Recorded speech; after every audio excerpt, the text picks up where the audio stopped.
What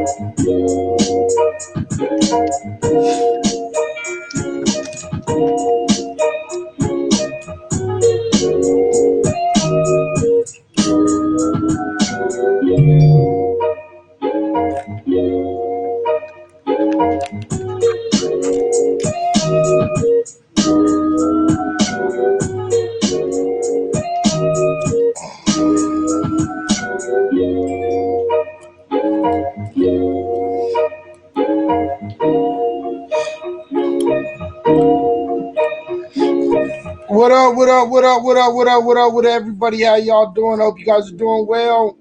It is Reality Check Virtual Radio, what is this? Fish Fry Friday. We're out here doing our shit, even though I can't talk worth the shit. That's okay. I hope you guys are doing well. I hope you guys are feeling well. What's up with it? What's up with it? What's up with it? How you doing, Miss Petty Idol? How are you doing today? I'm good. Just reeling, I guess, from the day's events. You know, we had a lot of shit happening today, a lot of shit going on. From the trial to DMX dying, and you know, we're gonna talk about a little bit of all of that, and just mental health issues and all of that shit. No, absolutely. I feel you. Absolutely. Absolutely, man. It is a motherfucking day, man. It's been a day. It's been a week. It's been kind of a week. It's been long and slow, but at the same time still trying to get, some sort of justice for our brother motherfucking Mr. Floyd. You know what I mean? Yeah. Out here doing that shit. So, absolutely. Rest in peace, DMX. You know what I mean? The Prince passed away also. So, the British Prince.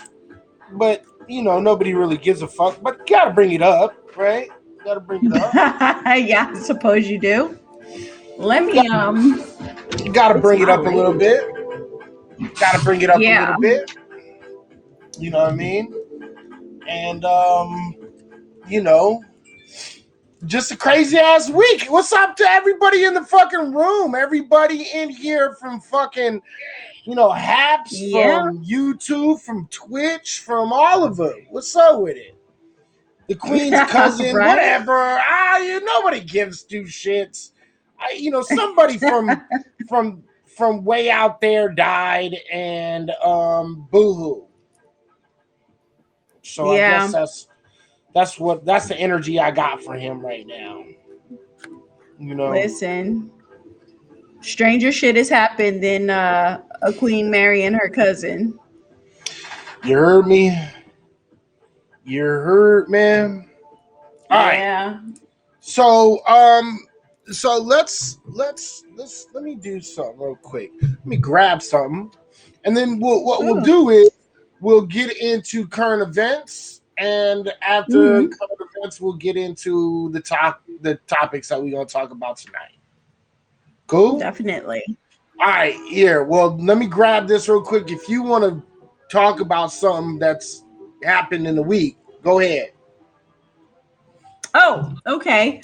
Well, let me start by making a little share here. I'm gonna talk about a friend of mine actually is a writer and a director, and he has a Oscar nominated movie that is now available on Netflix, and hopefully you guys will take a look. It's called Two Distant Strangers, And it's definitely a good movie. Yes, I'm biased, but also I love good movies and I know what it takes to make a good movie. So this is definitely a good movie. It's definitely worth watching. It's on Netflix. It's called Two Distant Strangers. Um, and I would love it has Joey Badass in it, as you can see. But it's a really good movie. It's let's say it's a mix of Groundhog Day meets, every black person's worst nightmare. Oh yeah. Um, yeah, so it's available on Netflix, and I hope you guys watch it. I hope you guys love it. And I'm thinking about hosting. Yeah, it's only 30 minutes. It's a short.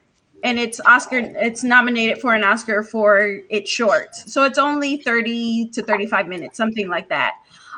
So it's not going to take a lot for you to watch. I hope you guys do watch it. And then I want to host a little live chat session. I might do that midweek um, because I know that Iz and I are going to be doing a hiatus. This Right. will be our last show. We're going to do a little spring hiatus for like 2 weeks. So I will probably do this show. I know that he does his show Wednesday. So Tuesday I or might Wednesday. Tuesday or Wednesday. Yeah. So I'll piggyback off of whatever day he doesn't do his show. And I'll probably do a little live chat about it, talk about it. Because it really is a great movie. It's a thought provoking movie. And I'm super proud of him.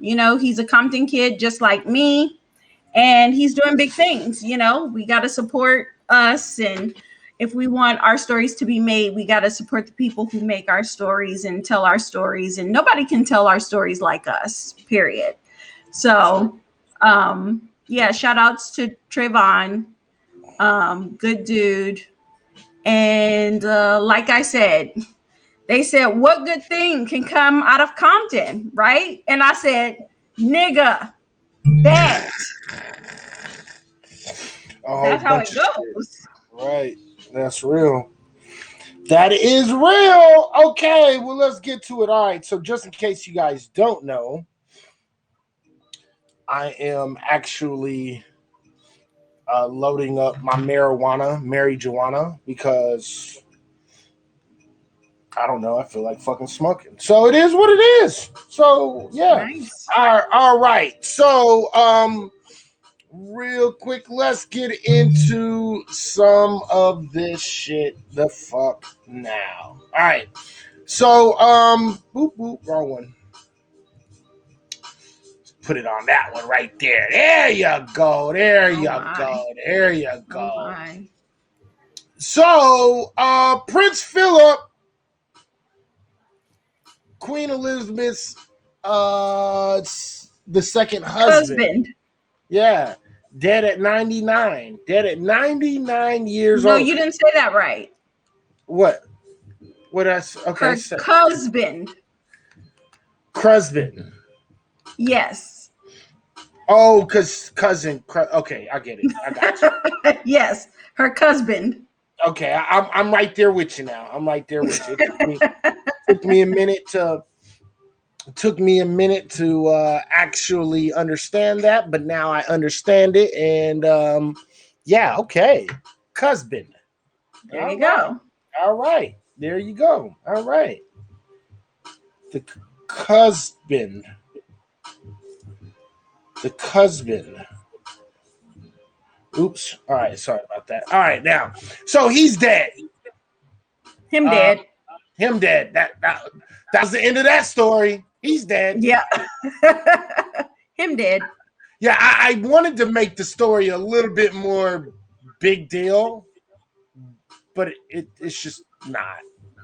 Yeah. He lived to 99. He lived a long and full life. Good for him.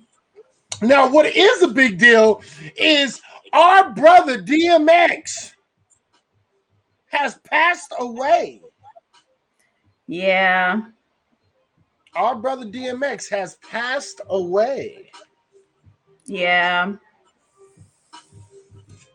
It's very sad. Like, I feel for him. Right.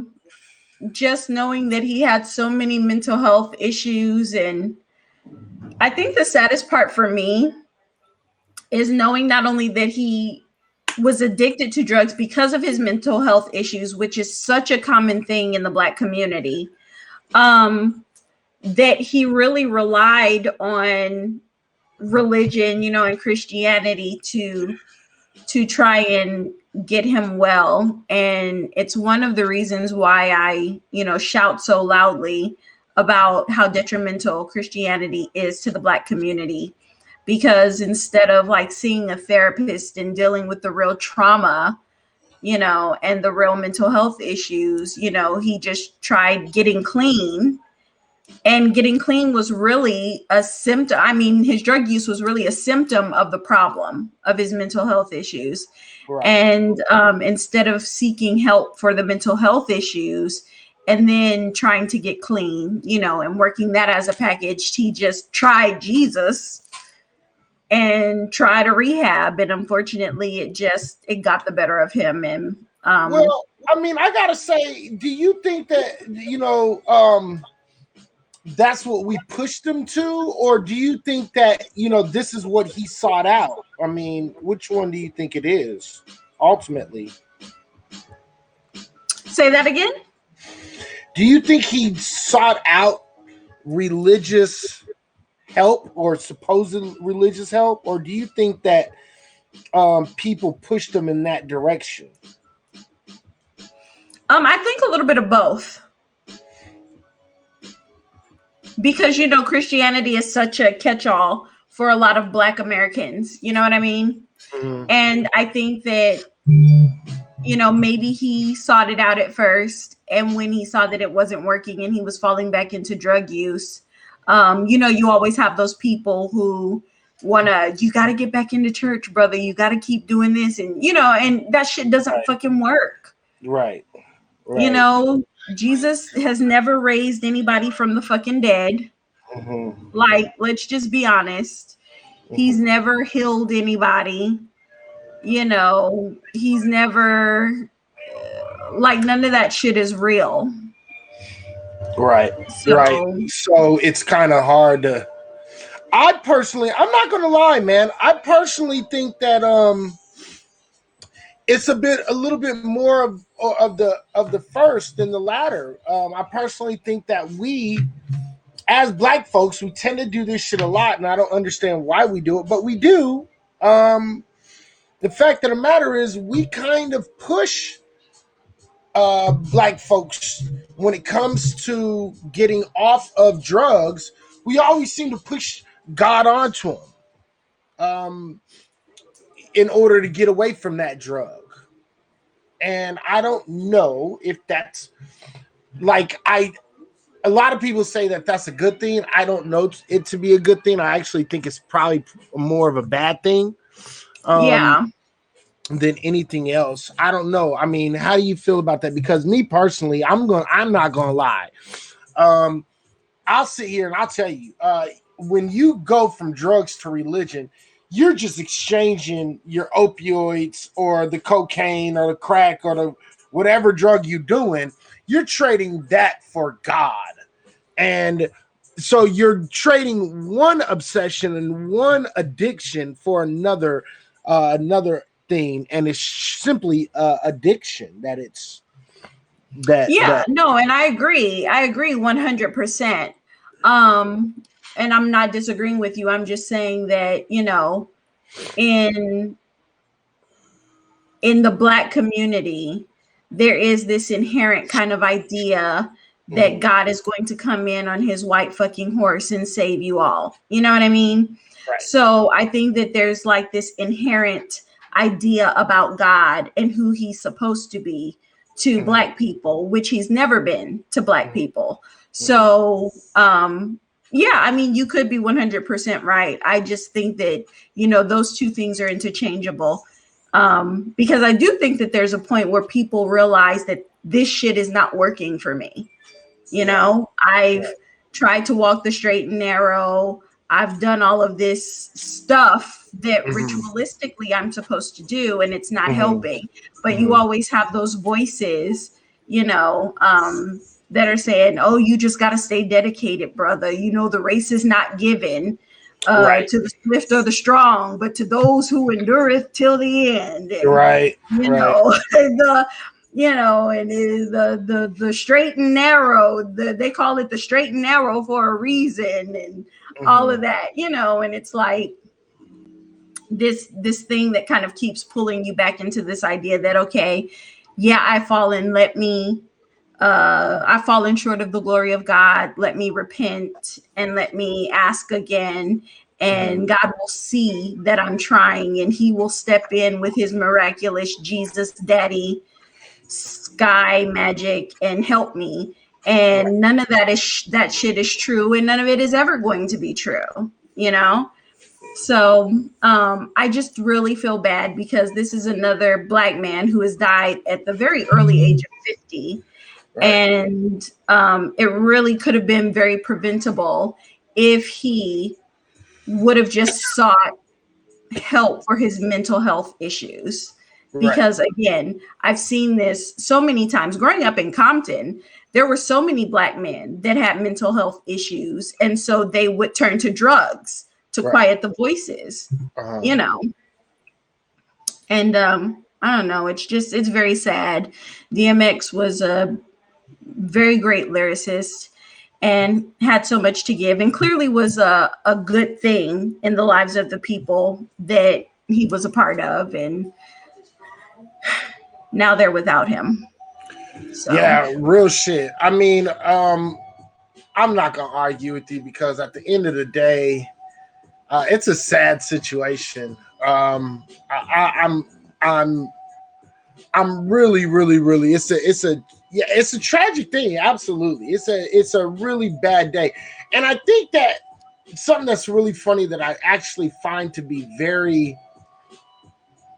a very real thing is you have one of these brothers out here calling on everybody and telling them, "Hey, dude, I think it's Master P that's doing it," but he's saying y'all could have helped him if y'all wanted to. Y'all just didn't want to. And I actually respect Master P for doing this shit. He's calling everybody out. He's saying, "Nah, if y'all really wanted, y'all sitting here with this is a early life to pass and all this other shit." And he's like, "Yeah, I'm not feeling any of that shit. And all you niggas, if you wanted to help them, you could have helped them. You chose not to help them." So, I actually respect him for saying that and saying what he had to say because that shit was some real shit. yeah, I mean, and I get that. 100%. I get it. But again, mental health is something that you have to really focus on for yourself. It's not something that anybody can do for you. Yeah, right. And I get that. Don't get me wrong. I get that. The problem is we have this attitude of what we're going to do is as Black people, we're going to put up with as much as we can put up with. Okay? And then Yeah. what we're going to do is we're going to sit around and we're going to act as if we put all of this effort into helping this guy. And, we can't do anything. It could only be him. And we gave up on him, just like we've given up on a lot of our family members when they're in that game, that dope game. So no, I don't say, yeah, it's just about him, because sometimes people do need a wake-up call. But sometimes you have to keep on nagging at it. Sometimes you have to keep your foot to the pedal and keep on people. Sometimes, even though you don't have to trip on them and nag on them, but you could always say, baby, if you need some help, we got you. Here, check this out. I'll pay for this. Why don't you just go do this for me? Don't waste my money. You know how it is. I don't have that much money, so I'm only doing this for, can you just do it for me as a special favor? There was like always that aunt or that uncle or that cousin or that somebody who you would always go and do everything for because you had that much respect for. You see what I'm saying? So there was always that person that you were like, yeah, okay. Now they know I don't like hearing this shit. They know I don't want to deal with this shit, but they understand where I'm at and they're not pushing on me. They just want my best interest at hand. Right. And so I think what he's saying is, hey, dude, y'all sit around here doing this shit. There was somebody that could have reached this nigga. Y'all just gave up on him. And I agree. I personally agree. Yeah. That's just me. You know what I mean? So, all right, next story. We're going to talk about the Derek Chauvin case. I'm going to play this little piece real quick. I want y'all to listen to it. I'm going to talk about this when this case is over more, but I've been on purpose, I've been ignoring this case. Not talking about this case in public. So I'll be talking about it more when the case is done. But let's listen to this. This is a portion of the trial that's really interesting, and we're going to talk about that a little bit. This is the doctor destroys Derek Chauvin's defense that George Floyd died because of drugs. Here we go. The cause of the low level of oxygen was shallow breathing.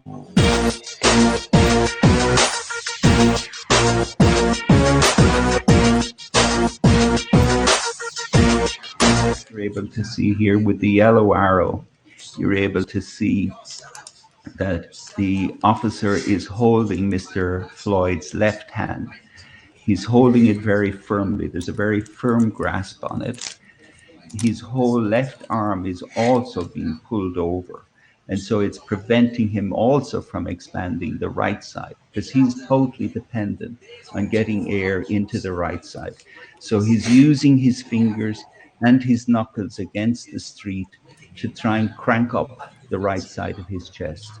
This is his only way to try and get air to get into the right lung. At this point on the left-hand side, he's taking a breath in, using his shoulder to try and get a breath in. And then on the right side, you see between a breath where he's relaxing. He's breathing out. And it's the two of them are shown, so as you see the marked effect on the left. But in particular, what you're seeing is that the toe of his boot is no longer touching the ground. This means that all of his body weight is being directed down. Half of his body weight plus half his ear weight is coming down. That's 91.5 pounds is coming down directly on Mr. Floyd's neck. So here we see, based on his age, his sex, and his height, we're seeing exactly that his ELV sitting upright is 3,840, and we see his residual volume is 2,300. By the combination of turning him prone and also having the knee on the back, you're seeing a 43% reduction in the ELV, which means that there's also a 43% reduction in his oxygen reserves. So we see here that he reaches a level of 0 of oxygen at 20, 25, 40. And the big seal is going to have a diameter of 17.5 inches. And so you can measure the cross-sectional area of that is going to be 240 square inches. The trouble is that cross-sectional area of the knee is 24 square inches, which is 1/10 of the area of the big bell that you're looking at here. And so we know from simple physics that pressure is force over area. So that's 240 divided by 24. That tells you that the pressure being exerted on the back is 10 times more than what the San Diego people are claiming. All right. So you heard that. That's a really big deal in this case, because the fact of the matter is, what you have is you have the defense. Excuse me. Ooh, shit! I feel like I'm about to sneeze. I knew it was coming. Oh, I knew it was coming. All right. So you have the defense pulling up of course, the case that what white folks and what a lot of white folks have been saying for a long time, he overdosed on fentanyl. It was fentanyl and methamphetamines and blah, blah, blah, blah. Okay. But there is no substantiation to this case when it comes to that. When you hear this, it might have been a contributing factor, but it was not the reason of his death. Over and over and over, you keep on hearing this.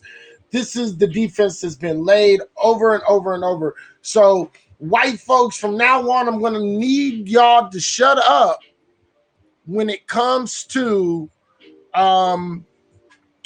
George Floyd dying of an overdose for whatever reason. All right? For whatever reason, stop saying that shit. That shit is clearly, patently false. Let's stop that shit. Every single person, from the autopsy by the state to the autopsy by the family, has said the same thing. Very consistent. So yeah, try again. Stop that shit. And I think what you're seeing right now is a sacrificing of Chauvin. You know what I mean? I think what you're seeing is they have stuck him and made a case that's really unfightable. And they've basically gone and they've told him, look, bro, there ain't nothing we can do for you. You're going to have to sit on this one and hope that there's going to be a pro-police person on there that's not going to find you guilty. And you have a big chance of that.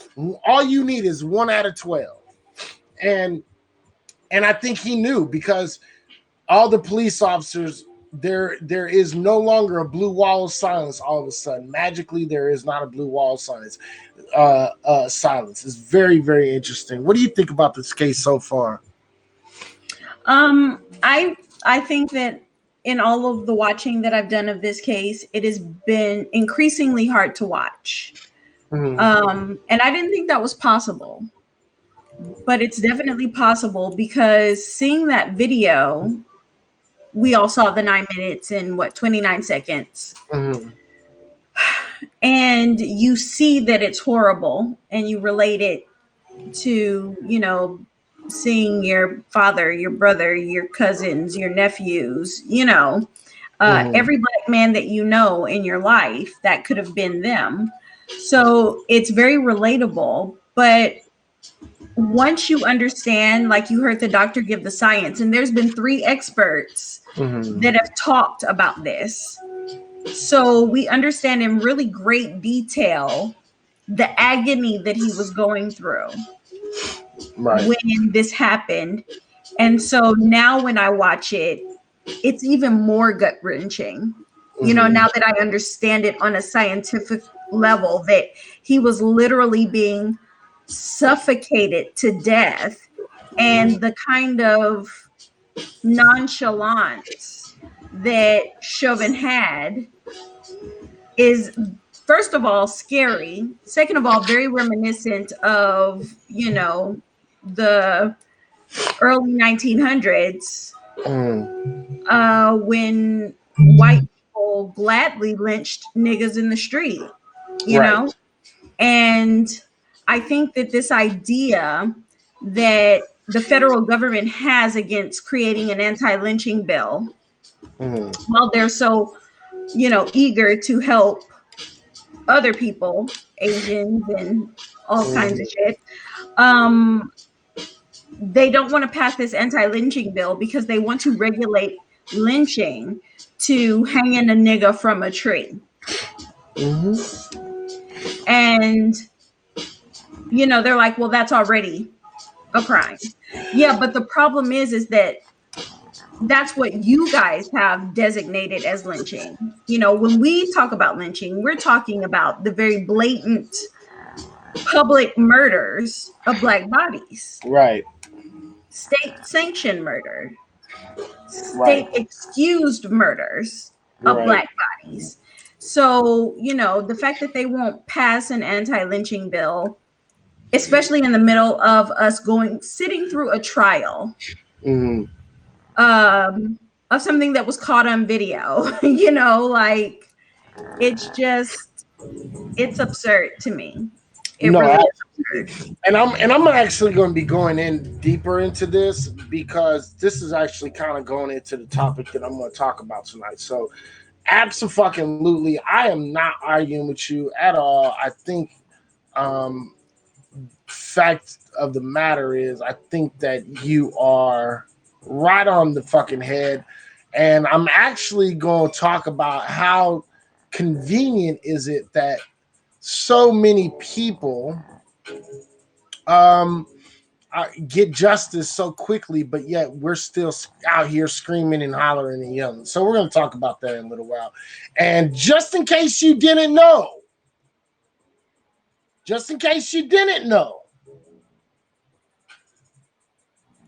okay, the CDC director Right. says racism is a serious public health threat. This is a really interesting article. Okay. Yeah. It's a really, really, really interesting article. And I'm actually going to get into this later after when I talk about my little situation, because I'm going to show you what's going on right now. And it's really, really, really, really, really interesting.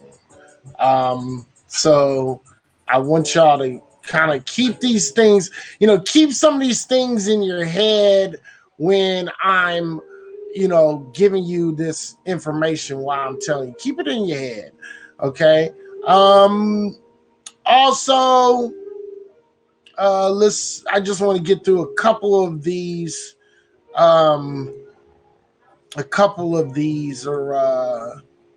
stories real quick. Oops, let me see. I gotta do that, and then I gotta give this one right here. And it is that, and then that. All right, so this is kind of a good thing, not a bad thing. This is kind of interesting. Boop, there it is. It should be coming up on the screen right about now. But archaeologists uncovered 3,000-year-old lost golden city buried under the sands of Egypt. It's a really, it's kind of a big thing. Nobody's really talking about this right now. I need y'all to kind of pay attention to this, because what it's doing is it's getting older. Everything is like starting to come out. Things are starting to come out. People are finding stuff. But the thing is it takes like 2, 3, 4, 5 years before they actually release it to the public. And this is one of those situations. This is a city. They think that this is a city of Luxor, right? Or a city right outside of Luxor. It's really, really interesting. So they're starting to, what we're starting to notice is this, something that we should have noticed a long time ago, that the Bible doesn't hold up like this. Like how archaeology, science just gives you dates and it does all these tests and then it gives you all the information. The Bible tries to tell you something that just never happened. Okay, they talked about Luxor. They found a city right outside of Luxor. You know what I mean? But they still haven't found fucking Sodom and Gomorrah. Right. I don't know. You know what I mean? So critical thinking. It's a really interesting story. Oops, I gotta take that down because I don't want y'all seeing that shit. Because fuck Ancestry. That shit's all fake anyway. And as a matter of fact, I saw I saw this thing that I was going to play about DNA tests. I was actually going to do it this last Wednesday for trigger warning, but I changed my mind at the last minute and ended up doing something else. So, ancestries. This guy keeps on sending ancestry and all these different places,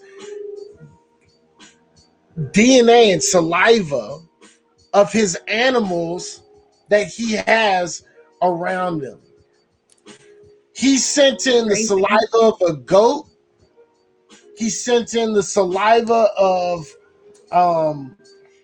I think it was like, was it a snake? It was either a lizard or a snake, right?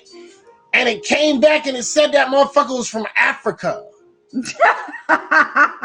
Maybe it was an African goat.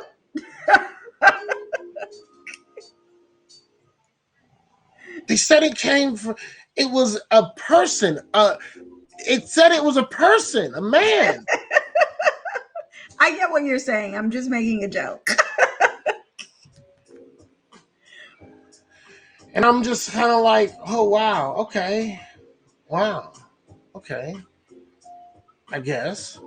So, it's a really interesting story. So, I don't trust the DNA, but that's just to say that's why I do not promote that. So don't go there. But anyway, Luxor has been found, they think, or a city right outside of Luxor has been found. It's really interesting. Great fucking story. Go check that shit the fuck out, because unless you're on like a more of a scientific based like, you know, newsreel or articles or anything that however you get your news, you're not going to get this article. So go check this article out. It's really, really good. I have it on Facebook right now. If you follow me on Facebook, you can see it. Let me see.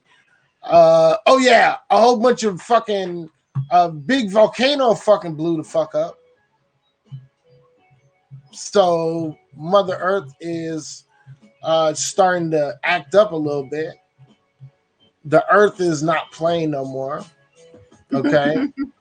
The Earth is like, y'all really starting to piss me off right now. Okay. I find this shit very, very scary. So I'm gonna need white people to stop fucking with the planet. I'm gonna need that from y'all to, you know, I'm gonna need that for y'all to just like kind of leave me the fuck alone, or leave the Earth alone. All right, so check this out. This is the volcano on St. Vincent. Watch this shit. This shit is fucking kind of crazy. There it is. So there is the live. That's the volcano smoking and shit, right? You know what I mean? Not just whites, dude. Okay, I'm gonna reserve my comment for questions later on that statement. I can make an argument that would say otherwise. So, yeah. Okay, so that right there is the fucking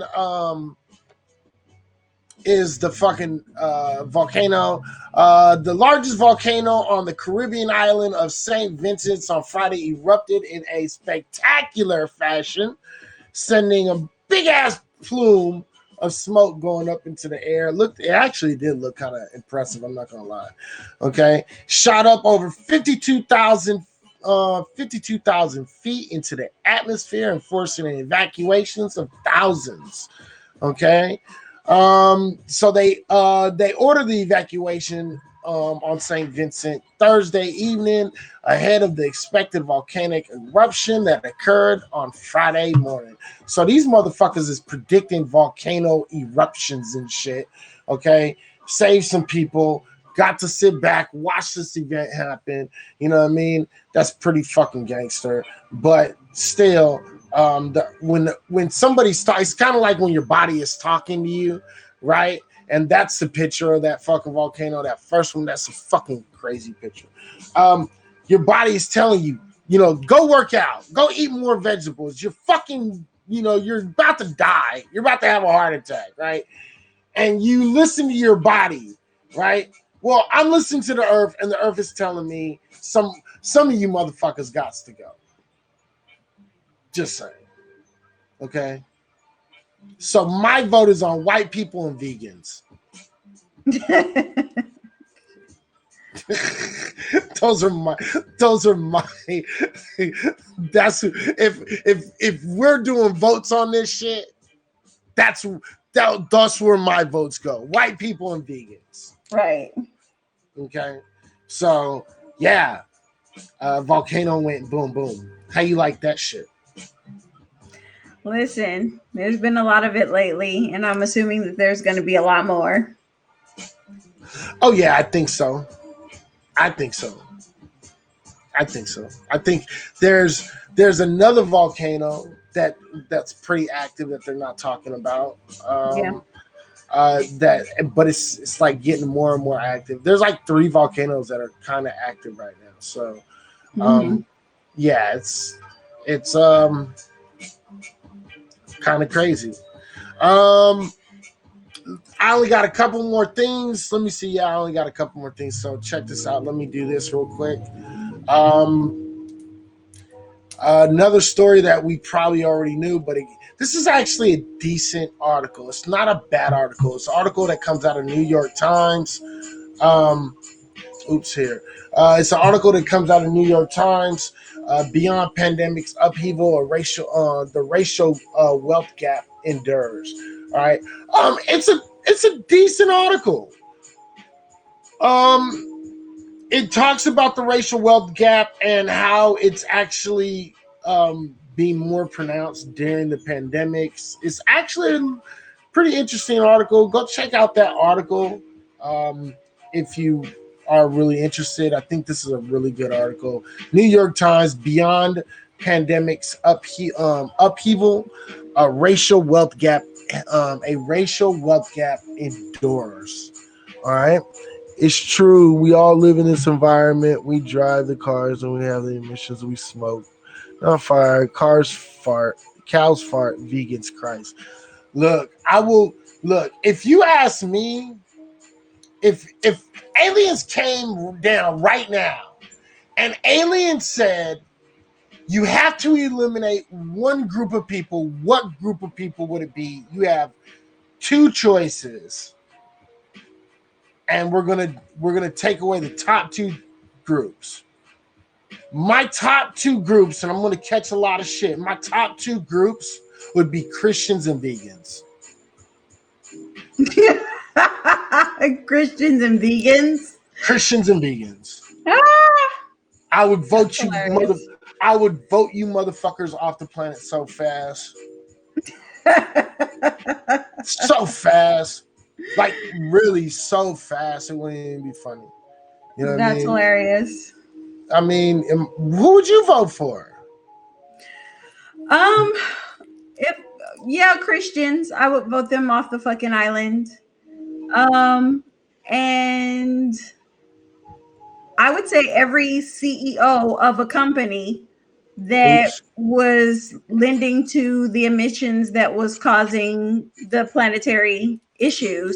So unfortunately, that would probably be a bunch of white people. Well, if I had to make it very general, like if the aliens came down and said, choose a race, not a group, choose a race, white people. I'm voting for white people. Yeah. I'm voting for white people. White people, you're out of luck. I'm sorry. That's why I said for all the CEOs that are actually like running these companies that are really fucking up the planet, because they're going to be majority white men. Yeah. And then my second place would be Asians. I'm sorry, Asians. This is not out of hate. I'm sorry, Asians. This isn't out of hate. This is just listen. I'm gonna be real about this shit. If it's gotta do, if I'm making a choice, I have to think about this logically. Okay, white people are the evilest motherfuckers on the planet. That's why y'all get the first vote. Asians, you guys get the second vote for no other reason but y'all have too many Asians on the planet. 4.4 billion people on the planet. Okay? And y'all got some. Wait, pause. Pause. Uh-huh. What about Black CEOs? Name me the Black CEOs that are CEOs of the companies who are contributing the most to the environmental issues that we're having. Go ahead, and then I will share them on the screen. Put down the Black CEOs of the companies who are contributing to the emissions problems. I'll wait. Go ahead, Izzy.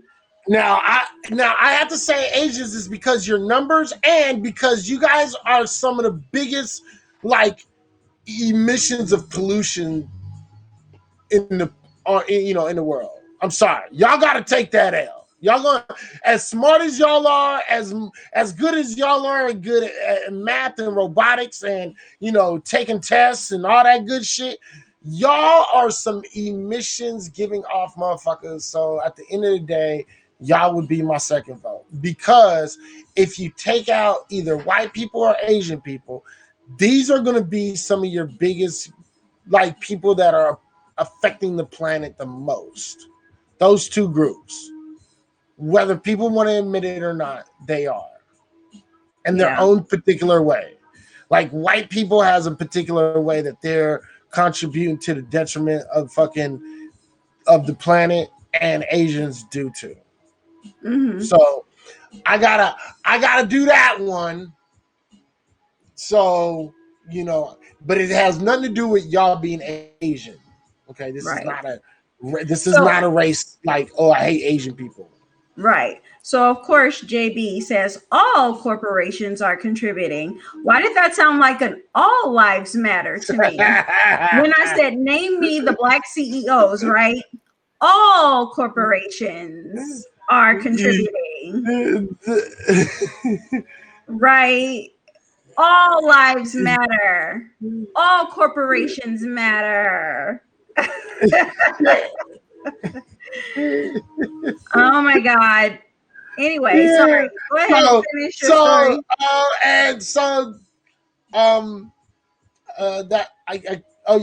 So planet is not liking anybody right now. There you go. Planet is not liking anybody. Stop fucking with it. Okay, and again, JB, I didn't ask for a list of Black CEOs. I said, give me the Black CEOs that are heads of the corporations that are contributing the most to the emissions problem. She's actually being pretty specific. Right. So. I'm asking a very specific question, and he gives me a list of 19 Black CEOs. Like that's awesome. I'll do the rest of the work. Right. All right. And let me see. And there was one more I've been looking for the whole time you've been talking. I can't find it. I had one. There's a lot of Black folks still getting beat up by the police and having guns pulled out on them. Oh, yeah. There was this one of this video. It's a very short video that was leaked somehow. This story was brought out by Revolt.tv. The image surfaces of a Black preschool student waiting for food while white classmates eat. It was like a short video, but I'm sure they have a longer video of the little Black girl. All the little Black kids are waiting to be fed while all the little white kids and everybody else are being fed first. And they're just checking on the little kid. And that shit is so fucked up. And it's like white people don't eat. Oh, wow. This just is one of them. Oh, this is they said they apologized. A fucking apology. I don't give two shits about your fucking apologies. They said they apologized, though, Look, the apologies can kiss my ass. At the end of the day, man, how your apology means nothing. That literally affects kids from when they first start. And that's that indoctrination. 100% it is. And people don't get this. This is a serious thing. It's one of those, it's kind of like in the wild, right? The food is hunted and the males eat their fill first. And then the women, right? So it's a powerarchy, a power struggle. And what this is doing is subconsciously it's relaying, you don't eat until we've had our fill. You eat when we say you can eat. Yeah. You know what I mean? We control you, and it's a really fucked up story, man. And I think a lot of people are not paying attention to this story. So, like, that's the whole thing about that one. Yeah, Christina, check this out. Would you like to come up and talk, Christina? She's typing an awful lot. We would love to hear from you. Yeah, would you like to come up and talk to us? I would like to see where this would go too. I'm a little interested in this because I'll invite you up, Christina. Yeah, let's send Christina an invite. Send Christina an invite. You don't even have to get on camera. You can just talk. It's easier than typing.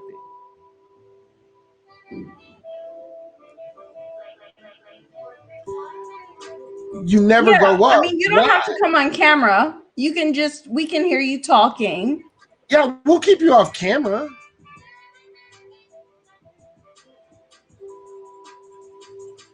Oh, now she hates talking on camera. Yeah, that's what I'm saying. We'll keep you off of the camera. Right. We said that. We won't put you on camera. Yeah, come on up.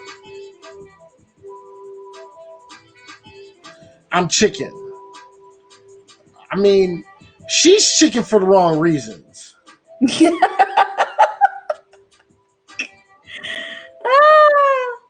Isn't that marvelous though? Isn't it marvelous? She's chicken for the wrong reasons because isn't it marvelous how people are so vocal via fingertip? Yeah, I mean, the fact of the matter is, here's the problem.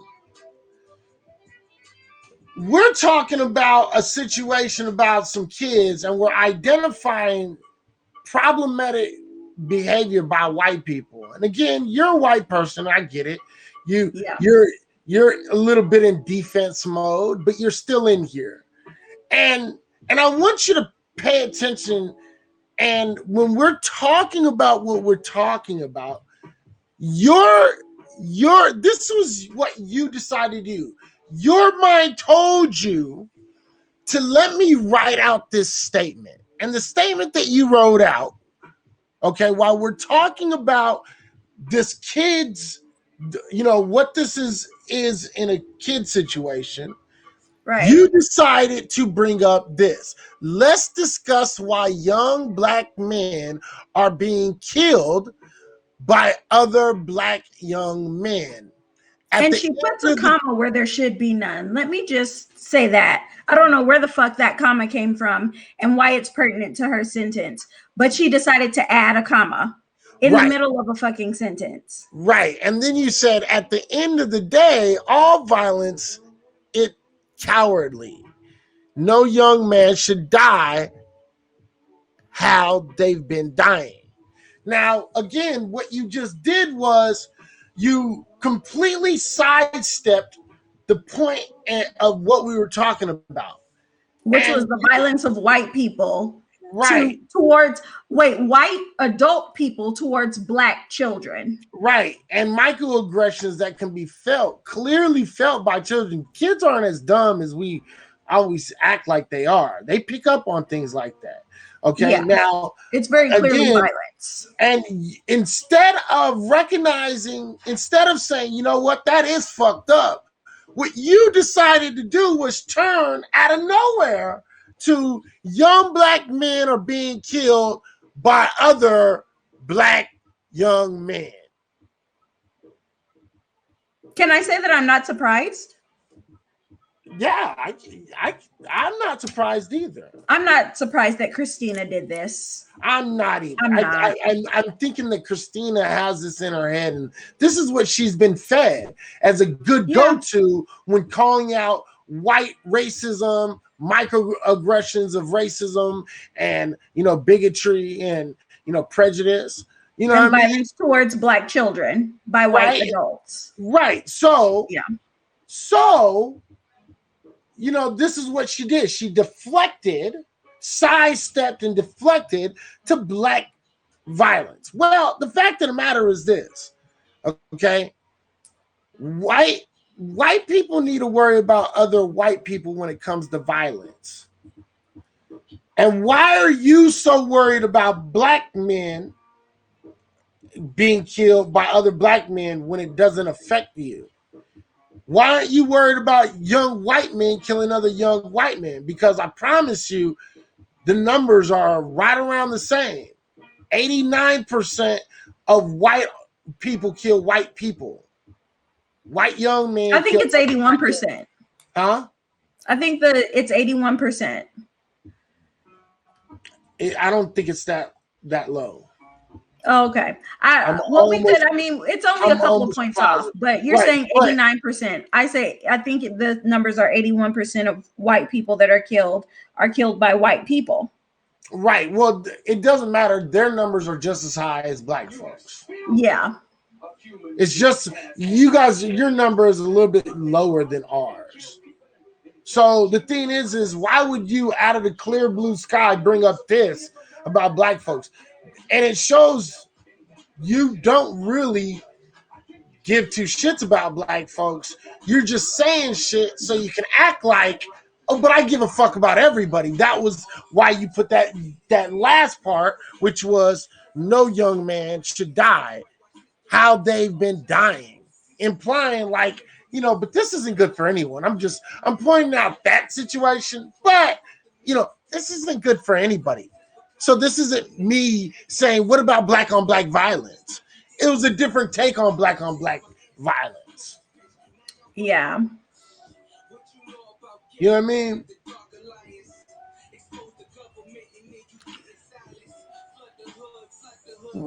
Yeah, exactly. Especially when you said if any race should be extinct. I know. Well, I'm gonna. Let me see. I've seen it. It does affect me horribly. It affects me when I see the mothers cry. I work in the city of. She's lying. Why are you even reading that? Too many whites. Ha ha ha. You're wrong. I care. I've always cared. No, she's lying. If she cared, she wouldn't have deflected about a story that was about violence towards Black children. Right. She doesn't give a fuck. She's justifying her pathology. Let's not pay attention to it. Like literally, she won't come up. She won't talk. She just wants to type. That's a lie. That's a lie. Yeah. Yeah, it's a lie. So she can fuck off. Yeah. So I'm good on that one. So there it is. Go check out this story and the real problems with this story. If you want to check this shit the fuck out, it's really, really interesting. It's fucked up too. So go check that. All right, let's get it. I'm lying. Didn't deflect. Haha, you kill me. You quite literally deflected.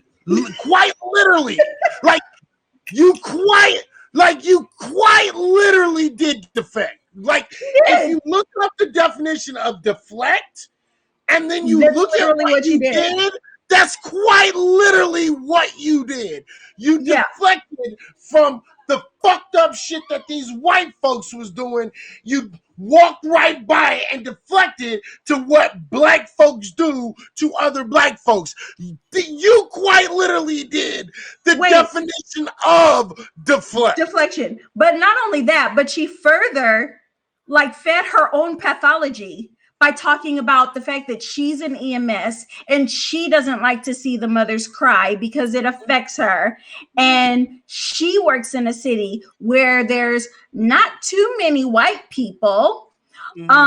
And she does good things, so she cares because she's one of those kind of whites. Yes, you were talking about violence towards Black children, but I do things for Black men who are being shot by their own. So because I see it, then it's more important than the story you're talking about, right? Isn't that how whiteness always works, though? Because it's whatever they deem is the most important thing. Yeah. Because I'm white and I said so. Yeah, because I'm white and I say so. You know what I mean? That's a fascinating little story that you put up. But what I see is Black men being killed by each other. And I say that that's more important than violence towards Black children by whites. Right. Yeah, it's pathology. We know it. She clearly doesn't give two shits about young Black men or young Black kids or anything. No, so it's a pathology. If you don't care about young Black kids, how the fuck can you say you cared? You've always cared. You care about the Black community. You don't care. You lying to yourself. And I don't even think you're lying to yourself. You're just lying to No, she's just trying to convince a whole bunch of people that she doesn't know on the interwebs that she's a good white. Yeah, she's one of the good ones. Yeah. Yeah, I got you. Yeah, and let me just save you the trouble, Christina. Whether you are one of the good white people or not, at this very moment in time, we literally don't give a fuck. We don't. We're talking about other things that are more important to us than deeming you a good white. Deeming you a good white. I like how you word that. I mean, I'm just like, we've got stories to get through. Right. It's very entertaining. All right. Yeah. And that was the last story, actually. So we can get into what you want to get into. Your Brilliant. main talking point. Let me get. Why do we have to focus on color and race instead of trying to fix the problems in this fucked up world? Let me tell you why. I'm about to tell you why. Hey, Iz, you want to stop sharing your screen? Yeah. Stop sharing your screen real quick.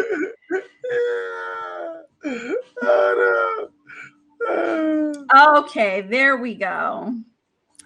So let me just share your comment so that everyone can read this pathology that you just written in the room. Okay. Why do we have to focus on color and race instead of trying to fix the problems in this F up world? Okay. That was about the dumbest shit. Like JB, I don't even know. Are you white or are you Black? I can't remember if you are. I think he's Black. Listen, at this point, he's doing white supremacy. Right, to redeem yourself, hit that cash app. Right. No, he's literally perpetrating white supremacy and blackface if he is Black. But let me say this, JB. Okay. We have to focus on color and race because that's what it's going to take for Black people to unify and get out of this place of. That means JB is white. Yeah, 100%. Only white people turn blue. Only white people can turn blue, right? Okay. So yeah.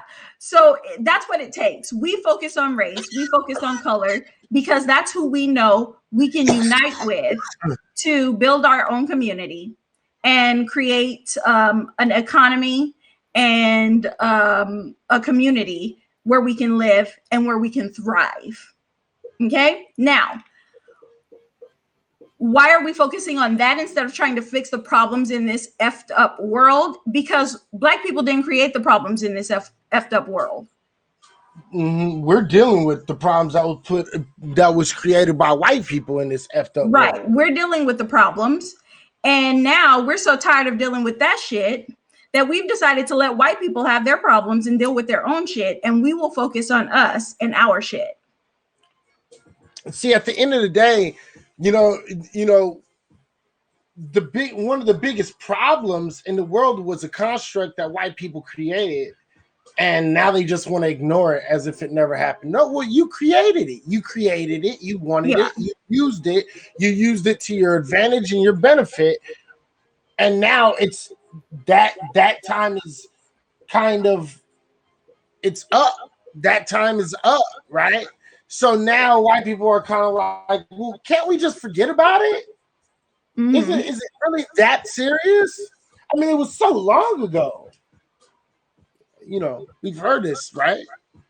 Right. I don't know why you're trying to convince me that you're a good person.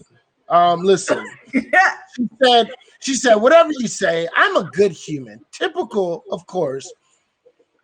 Deem whatever you want. Good night. Apparently, y'all are offensive. Using the colors for news. The colors? It's the Did blame. she just call us the colors? Yeah, using the colors, not colored.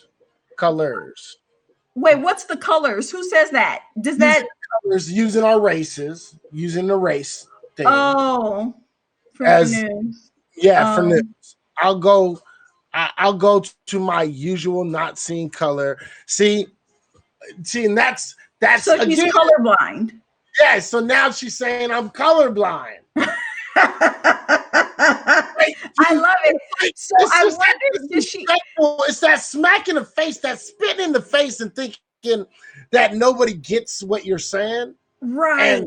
And how it comes off to us, when you say that shit. You know what I mean? And then your attitude is not to say, "Oops, you know what? I did fuck up. Maybe I did fuck up. Let me change my attitude and let me kind of reevaluate the situation." Your attitude straight goes into defensiveness and then trying to make me the boogeyman or making her the boogeyman or the boogie woman. Okay. And again, that's not how this works. Okay. Only hurt dogs hollering. You're the only one that's been hollering so far.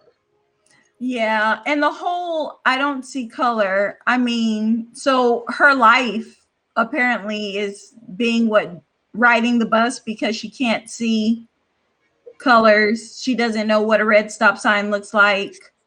She doesn't know what a green stop sign looks like. She doesn't know what the color purple looks like. She's clearly colorblind. Do you not hear? She doesn't know. I'm sure her outfits are abysmal if she's colorblind. This bitch probably can't put together a decent outfit to save her fucking life. And that is a horrible state to be in, especially with a fashion-forward America. So I kind of don't blame Christina when you're going around wearing green pants and a purple shirt, and people are probably making fun of Christina because Christina is colorblind and she can't tell what colors go well together. She's probably been bullied her whole life, so she has no recourse but to come in here and to try to be seen. What that is I don't want to sit here and have to take responsibility, of anything. That's what that was. What are you doing? I came in here to listen to some people and be entertained by you people. And now you're sitting here and you're fucking telling me about who I am? How dare you? I'm not entertained right now at all. Right. So I'm gonna take my fall in bed and go home. Yeah, I'm gonna take my colorblind ass. I'm gonna go somewhere else because you guys are not entertaining me. Right. Okay, cool. Bye. All right. So moving on to my stories. Let's do it. All right. Black people. Listen, I love y'all niggas. I tell you every week that I love y'all niggas from the bottom of my fucking nuts. And we do this show because we love y'all niggas. For but free. I want y'all niggas to start paying attention to who y'all are loyal to and who y'all love. Okay? I want you to watch this home video. And I want y'all niggas to realize that when we say that we care about Black people, that this is not what we're talking about. Okay? When I say I love y'all niggas, I want you guys to be well. I don't want you to have to endure trauma. I want you to be appreciated. I want you to be loved. I want you to prosper. I don't want to have you answer where you stay, because I want you to be able to live and to thrive. I want you guys to be able to abound, to walk out of the house smiling and not have to worry about yourself or your loved ones. Okay? And when America says that they care about you, this is what the fuck they mean. What's going on? You're fixing to ride the lightning, son. Get out of the car now! Get out of the car now! Get out of the car! Sir, just get out the car. Work with us and we'll talk to you. Get out the car. You received an order. Obey it. I'm honestly afraid to get out. Can I? Yeah, you should be. Get out. You Get out. should be. Get out of the Whoa. car. Get out now. I have not committed any crime. You're being stopped for a traffic violation. You're not cooperating at this point right now. You're under arrest for. You're being detained. Okay, you're being detained for obstruction of justice. Traffic violation. I do not have to get out the vehicle. You haven't even told Really? me why I'm being stopped. Really? Get your Get hands, out of the car now. Get out of the car. get your hands off me. Get out of the car. Get your hands off me. You know what? Get your hands off me. Not a Get your problem. hands off me. Back up, I Daniel. didn't do anything. Don't do that. Sir, get out of the car now. Hey, sir. Get out of the car now. Sir, I'm trying to talk Get out. to you. Okay. I'm trying to I'm gonna talk. talk. Get out. Just get out of my car. Can you please Get out. relax? Can Get you out. Please relax. Get out of the car right now. Now. This is not how you treat a vet. I'm actively serving this country, and this is how you're gonna treat me. Back up, Daniel. I didn't do anything. Back up. Whoa, hold on. Daniel. What's going? Hold on. You out there?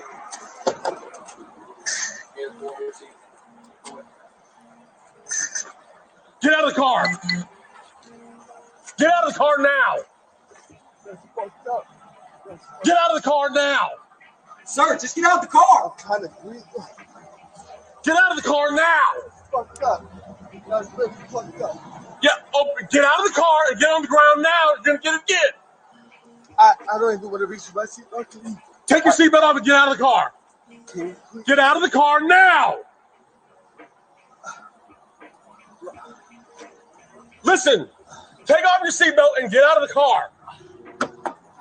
Look, I'm just gonna please. You're gonna do what you're told. Get out of the car. Look, Take your seatbelt off and get out of the. Take your seatbelt off. look, my hands are out. Take your seatbelt off and get out of the My car. hands are out. Don't reach in there, Daniel. Don't reach in there. My hands are out. Please. Please. Look. What's going on? You're fixing to ride the lightning, son. You're fixing to ride the lightning. Get out of the car now. Get out of the car now. All right. Get out of the Come on.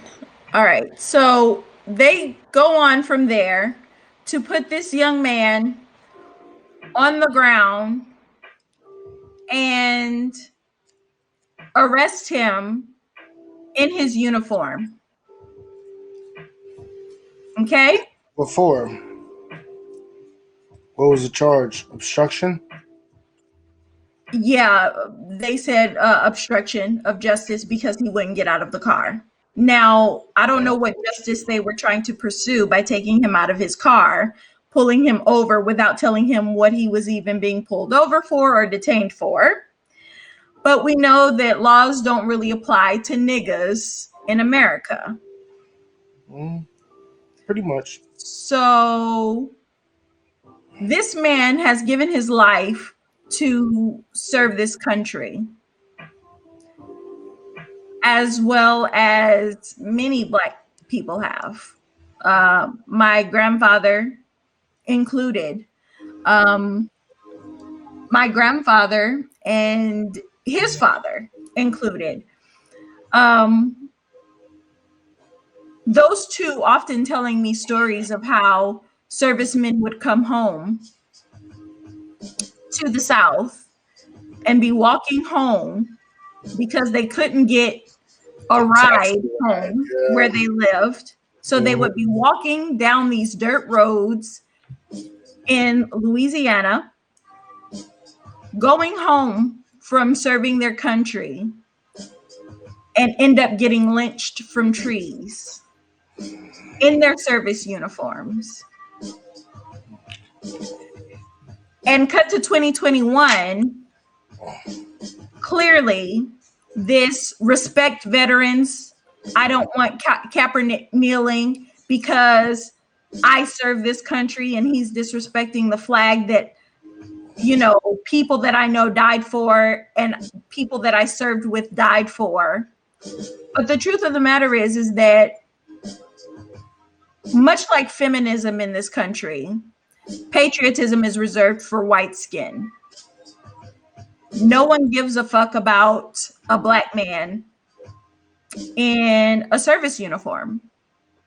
It's happened to my sister's husband, where he's been pulled over and asked, you know, what rank he was and how he could afford the car that he was driving. No one cares. So this is what I want. I want Black people to understand that our goal should be to focus on how we can uplift our own community and stop giving our lives in service to a country that doesn't give a fuck about us. Our time could be better spent because no one wants to be treated like this by a country that they are willing to give their life for. And I really don't understand it, especially not with this whole, what's his name? Kevin Samuels, with this whole movement. I mean, y'all niggas apparently got standards when it comes to bitches, but y'all don't have no standards when it comes to your country and where you live and how you get your money. I don't understand that. That completely fucking confuses me. But anyway, that's story number one. Let's see. I also wanted to talk about, and hopefully we can get better. I'm gonna just say that now. We really got to get better. So I don't know if you guys had seen this, but clearly the pandemic is not over yet, because there are 5 new cases of double mutant COVID variants, and they're found right here in California. What have I been telling people? See, people don't like to listen to me, but I just keep on telling motherfuckers the same shit. I told y'all niggas. I told y'all about this shit. I've been telling people about this shit. Dude, Yep. People don't understand that this pandemic is not about how deadly or not deadly it is. This virus is about how the mutative ability of this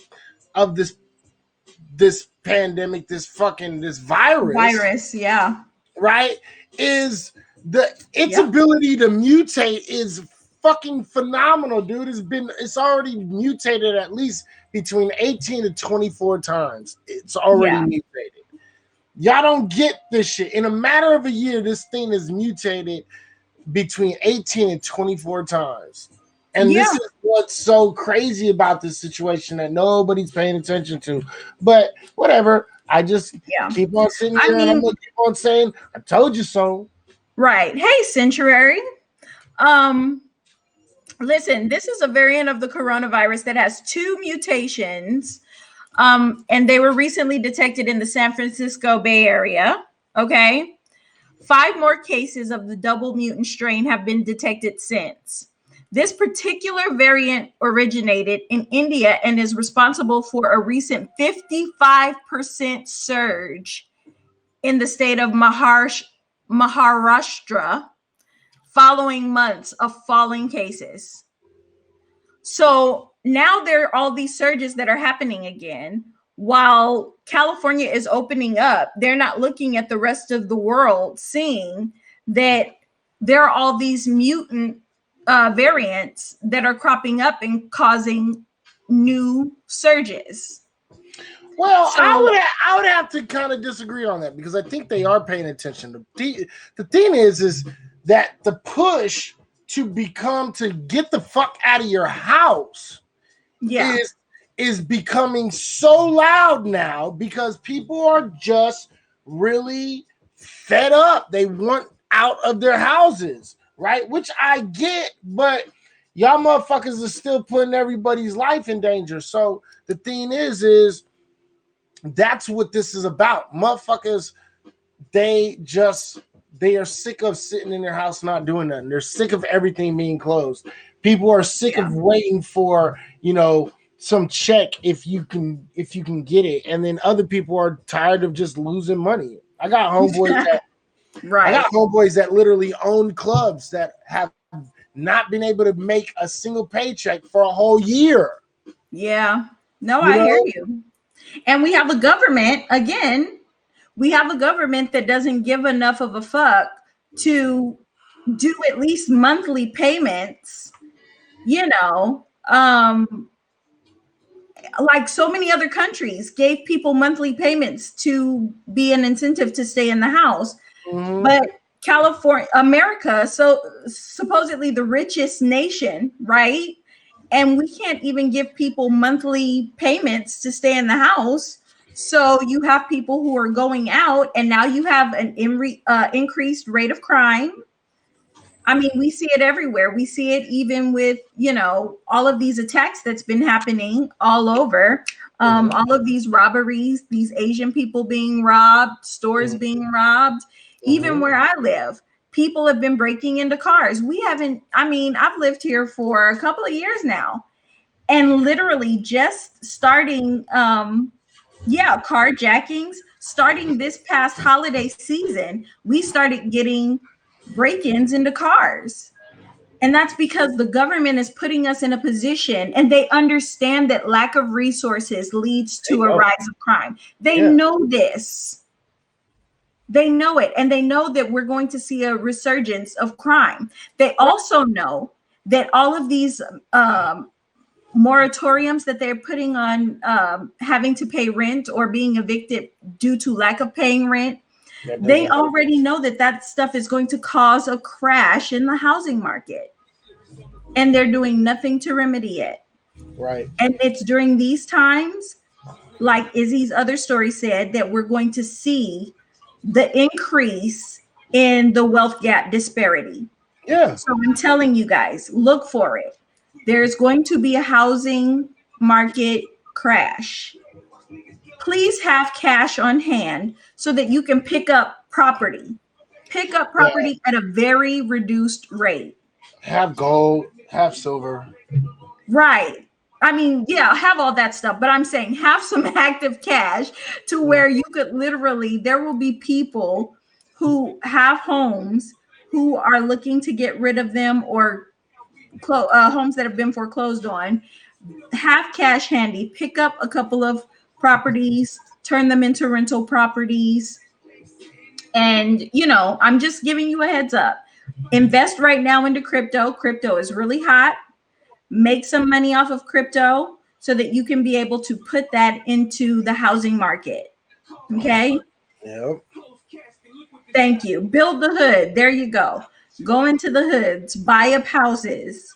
Make sure that you are putting money where you want to create a community for yourself. So this is a heads up. And this is not going to be for another year or two, because this moratorium isn't even going to lift until, I do believe, September of this year. So we're not going to see the fallout from this until 2022. So I'm telling you well in advance, start stacking your paper so that you guys can pick up property, so that you can start having rental income and rental property, so that you can have passive income. That's the goal here. And if you need to stack your paper until then, you still, again, plenty of time before we see the real fallout from this. Invest in crypto. It's hot. It's hot right now. Right now, the stock market is iffy. You can still make money in the stock market, but the stock market is never as good under a Democratic president, just because that's what America is. Yes, start collecting seeds too. For those people who like to grow shit. I'm not a grower, so I'll be a barterer. Like, I will barter. But start collecting seeds. Be able to grow your own shit. Whatever skill you need to learn to be able to barter for whatever you need. But I'm telling you, This is coming. So make sure that you guys are investing, that you have money set aside so that you can grow it. And then the last thing that I wanted to talk about are y'all Christians.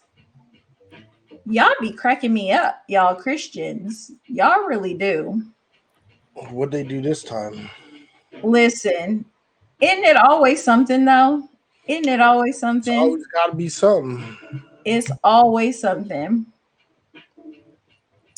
Let me share this with y'all because I just want to know what y'all think about this shit. Rachon. I really want to know.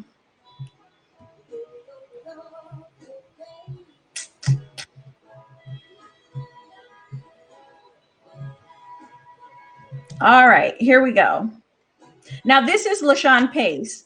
She is part of the Pace Sisters, which is like, I guess, quasi-popular. It may be more. I'm not in the Christian scene, but I do know that they're a quasi-popular Christian group. And I might be understating how popular they are, but this is LaShawn Pace, and she had a word from the Lord. So I'm curious to hear what y'all think about this word. Let's hear the word. In the Church of God in Christ. But about 5 years ago, at my mother's church, Rehoboth, down in Barnesville, Georgia, he said in prayer time, I am sick and tired of the Church of God in Christ. They are not living the standards that Bishop Mason said. Y'all saints, women, young ladies, Bishop Mason had it right from God. Come out of your earrings. Come out of your makeup. Come out of your hairstyles and cutting and just following trends of the world. I beseech you now, before it's too late, come out of your pants, your shorts, your short dresses, your tight dresses. You're doing things that's trying to get the attention of men. But God wants your attention. Let's get in the word. Fast and pray and seek the Lord. Your fake nails. Somebody say, well, you used to wear. Yes, I did. But I asked the Lord, I told y'all when we moved into this new house, Father, how is my walk with you? Holy Spirit was born and So what did y'all think of that word from the Lord? Yeah, I'm with it. You with it?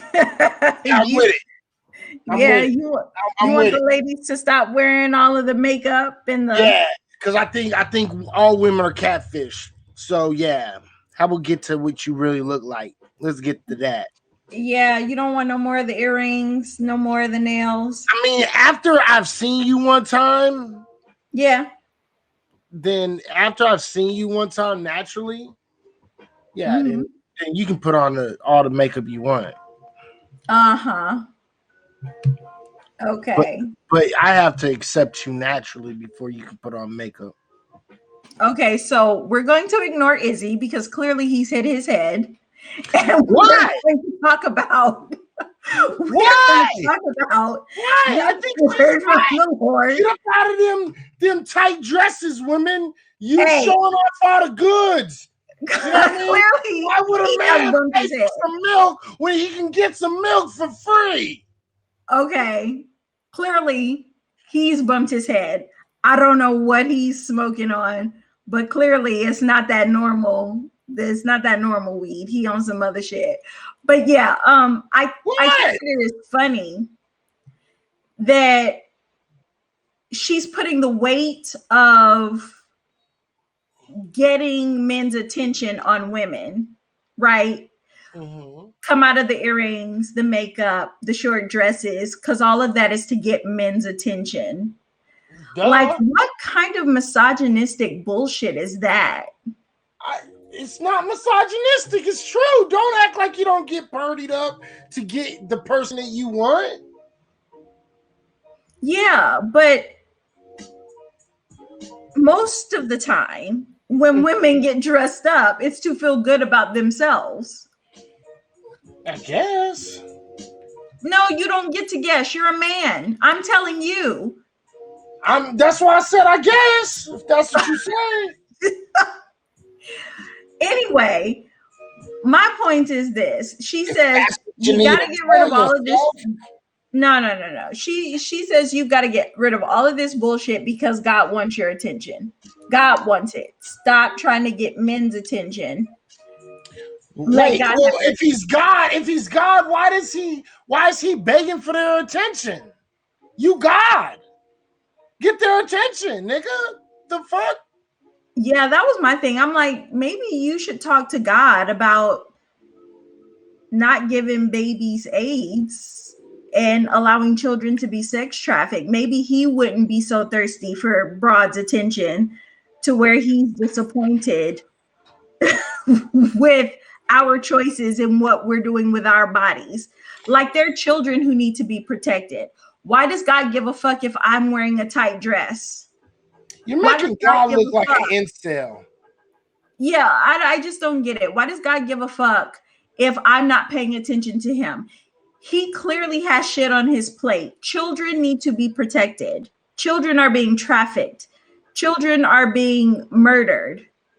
Like, you be paying attention to the wrong shit. If that's what your God is paying attention to, you and him paying attention to the wrong shit. And I just don't understand. It's the same thing with this fallout that happened with the Call Me By Your Name video. You get all of these people who become these, super spiritual Christians when, you have something that happens that you're not comfortable with, right?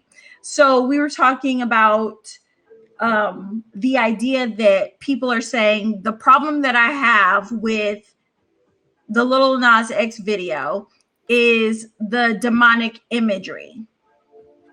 And, I have a hard time believing it because there were so many people who I know who listened to Bone Thugs and Harmony. And there was a song called The Crossroads.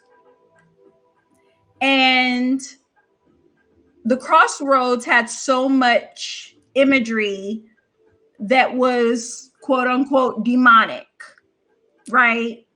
Okay.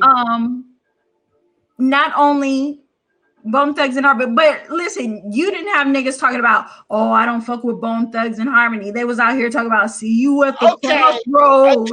Okay. And I'm gonna have to play, devil's No. advocate. You said you didn't have anything to say about this. I didn't until you tried to do that. Because that one right there is listen. I'm just saying that I feel like that was a really bad analogy. And the only reason why is because the first thing anybody's going to tell you, right, after you give that analogy of saying, oh, well, Bone had, devil stuff in their shit, they're going to be like, My Mind Is Playing Tricks on Me. That was another song that people were singing that had demons and shit in it. Okay, and I'm not arguing that. The problem is none of them motherfucking, this is the argument they're going to give you. And I'm going to tell you this right now. Because that shit might have been like some lightweight demonic shit, sort of, if that's what you want to put it in the area of. But they wasn't humping on the devil. And that's what everybody's going to say. So give me that. Okay, yeah. But the problem is that shifts your concern from the Satanism to the homophobia. And that's my point. You literally just made my point. The problem is the homophobia. Okay, the thing is, but they're not saying that the Satanism is any better. Right, but if it doesn't come with homophobia, then you're willing to deal with the Satanism, with the demonic imagery? What it is it is the homophobia. Like, I'm not going to sit here and try to make that argument because I'm not going to make that argument. There's not going to be a way to make that argument. Okay. Yeah. But because it is homophobia, but at the same time, you have to understand that they're saying a lot of this shit. They're like, oh well, maybe it was, maybe oh fuck, I didn't even mean to do that shit. Maybe it was it wasn't that they had a problem with the demonic shit. It was the way that they were showing the demonic shit, right? So you can show demonic shit, but as long as they lose or it's shown in a way where they're not the winner, at least people are going to kind of like let that shit ride. And so my mind's playing tricks on me. That was kind of just saying, oh, my mind is fucking with me. And a lot of people can say, well, that's just mental illness today, right? But at the time, they were talking about it's kind of satanic. So, they always call out the satanic shit. But they've always so they have to be very, very picky about where they call it out. You see what I'm saying? So, yeah, I mean, this satanic shit, it's not something that wasn't called out in videos before. It's actually staying right on course for Christians and believers. But I'm not talking about Christians and believers. Who are you talking about? I'm talking about people who want to fall into Christianity when it's convenient as a cover for their homophobia. And that's what I'm talking about. Because you have that context, that's different. What? I said, well, if you're talking about that context, that's a little different. Yeah, that's what I'm saying. But so yeah, like the thing is that you can't, this whole fallout of people saying, he crossed the line. I was okay with Old Town Road, but this one crossed the line. And it's like, they act like Old Town Road was like really like pushing the level of like norms and shit. Like, yeah, like, Old and that's Town what, Road was, right. And that's what I'm saying. Like the idea that this is how you take a situation and you turn it into homophobia because you're uncomfortable with a thing. You know what I mean? And there again, you have niggas who was listening to Old Town Road, same niggas was listening to Crossroads, to My Mind Is Playing Tricks on Me. Like all of these songs with, these very, demonic themes to them and dark spiritual things to them, but they weren't giving the devil a lap dance as a man. So, they were able to excuse it away. well, it is different though. So, but listen, it's not really different. It's not really different. It's not. So I can't believe I'm actually making this argument for these people, but at the end of the day, they are commenting because when we talked about it earlier, you were quite adamant because that you didn't give a shit about this. About this. I thought you were talking about like the why everybody's still tripping. Like I don't care that everybody's still tripping over the song, but in the context in which you're talking about it, that's a little bit more interesting. You know what I mean? Jesus. Okay. Okay. More interesting. My point is that literally the Crossroads song was about the crossroads, and everybody knows what the crossroads are. It's the place that you go to sell your soul to the devil to get whatever you want. And niggas had no problem. The crossroads means the place where judgment meets you at the crossroads. That's the place where you line up and wait for judgment, and you either go up or you go down. The meet you at the crossroads is meeting you at the judgment spot. Does it say that in the Bible? I'm saying when people are talking about it. No, when people are talking, that's not what the crossroads are. There's a whole fucking song about it. Crossroads by Bone, that's what they're talking about. No. Yeah, they're saying we'll see you in the afterlife. That's what they're saying. Okay. All right. Well, that's what you got out of it. What did you get out of it? Great. What did you get out of it? I mean, they're talking about the idea of being at the crossroads, which is, again, a place where you sell your soul. And they're talking about all of the shit that's happening in their life. And they're trying to not sell their souls for the shit that they want. Like, if you listen to the words of the song, it's literally along the same lines. They're talking about how they try every day not to be selling their souls. I guess I can understand where you're coming from on that. Right. And My Mind is Playing Tricks on Me literally was about them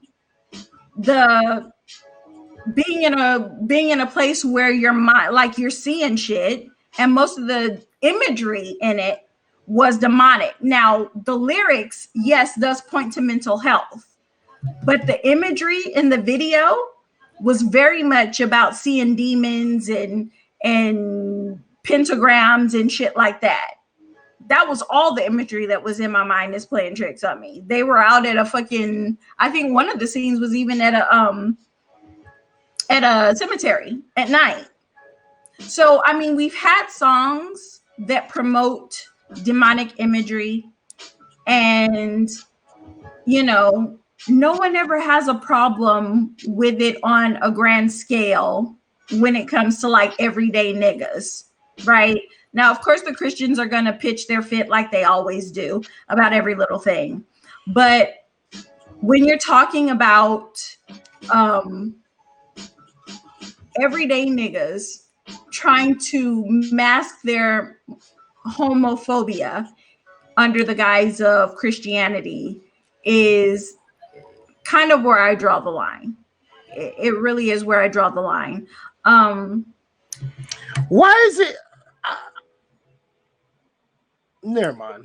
We'll have that conversation another time. Yeah. So, being a part of the LGBTQ community, it's a very interesting thing to me that religion always turns into a zero-sum game when you're talking about homosexuality, right? And you will have a nigga who is literally fucking his broad. They're not married. They have kids. They're living together. But he's willing to tell you that you're going to go to hell for your homosexuality. So the idea that we get into this place of zero-sum game when it comes to homosexuality, as opposed to, you know, actual religious belief or religious faith, is a thing that really is going to have to be addressed, not only in the Black community, but really just across the lines of, I guess, the queer community and the straight community. And you guys really have to do better, you know? You thought what song was about addressing personal demons and overcoming to win? I mean, Crossroads. or is she talking about My Mind is Playing Tricks on Me? Because I mentioned two songs. I mean, I think it could be either one, I guess. yeah. Oh, it Crossroads.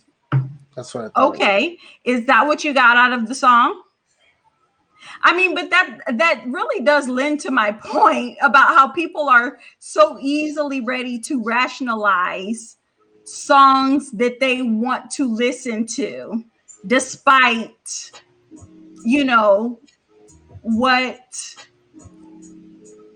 is like literally in your face, as opposed to songs I'm usually with you 150%. Usually, this one, I think this is a little bit of a stretch. I'm not gonna lie. This one's a little bit of a stretch for me. Well, yeah, I mean, but again, you already stated that you weren't concerned about the LGBT community and why people were up in arms about this song. And what I'm saying is that the fallout from this has been about homophobia. It has not been about satanic imagery. It hasn't been, because if you want to say that Crossroads was about dealing with personal demons and overcoming to win, that's literally what Call Me by Your Name is about. I'm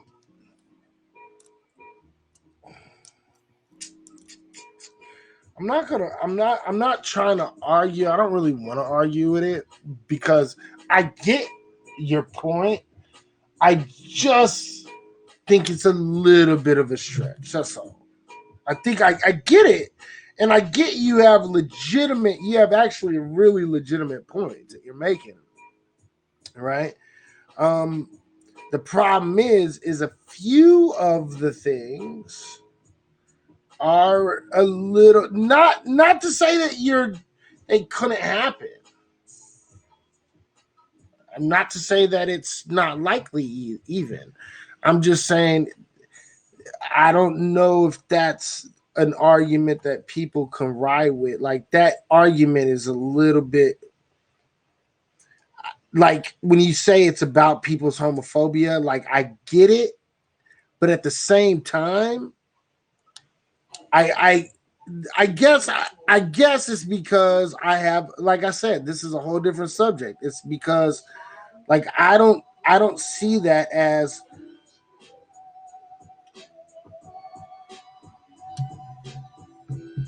I don't even want to get in it. Like I said, I don't even want to get in it. Let me just shut up.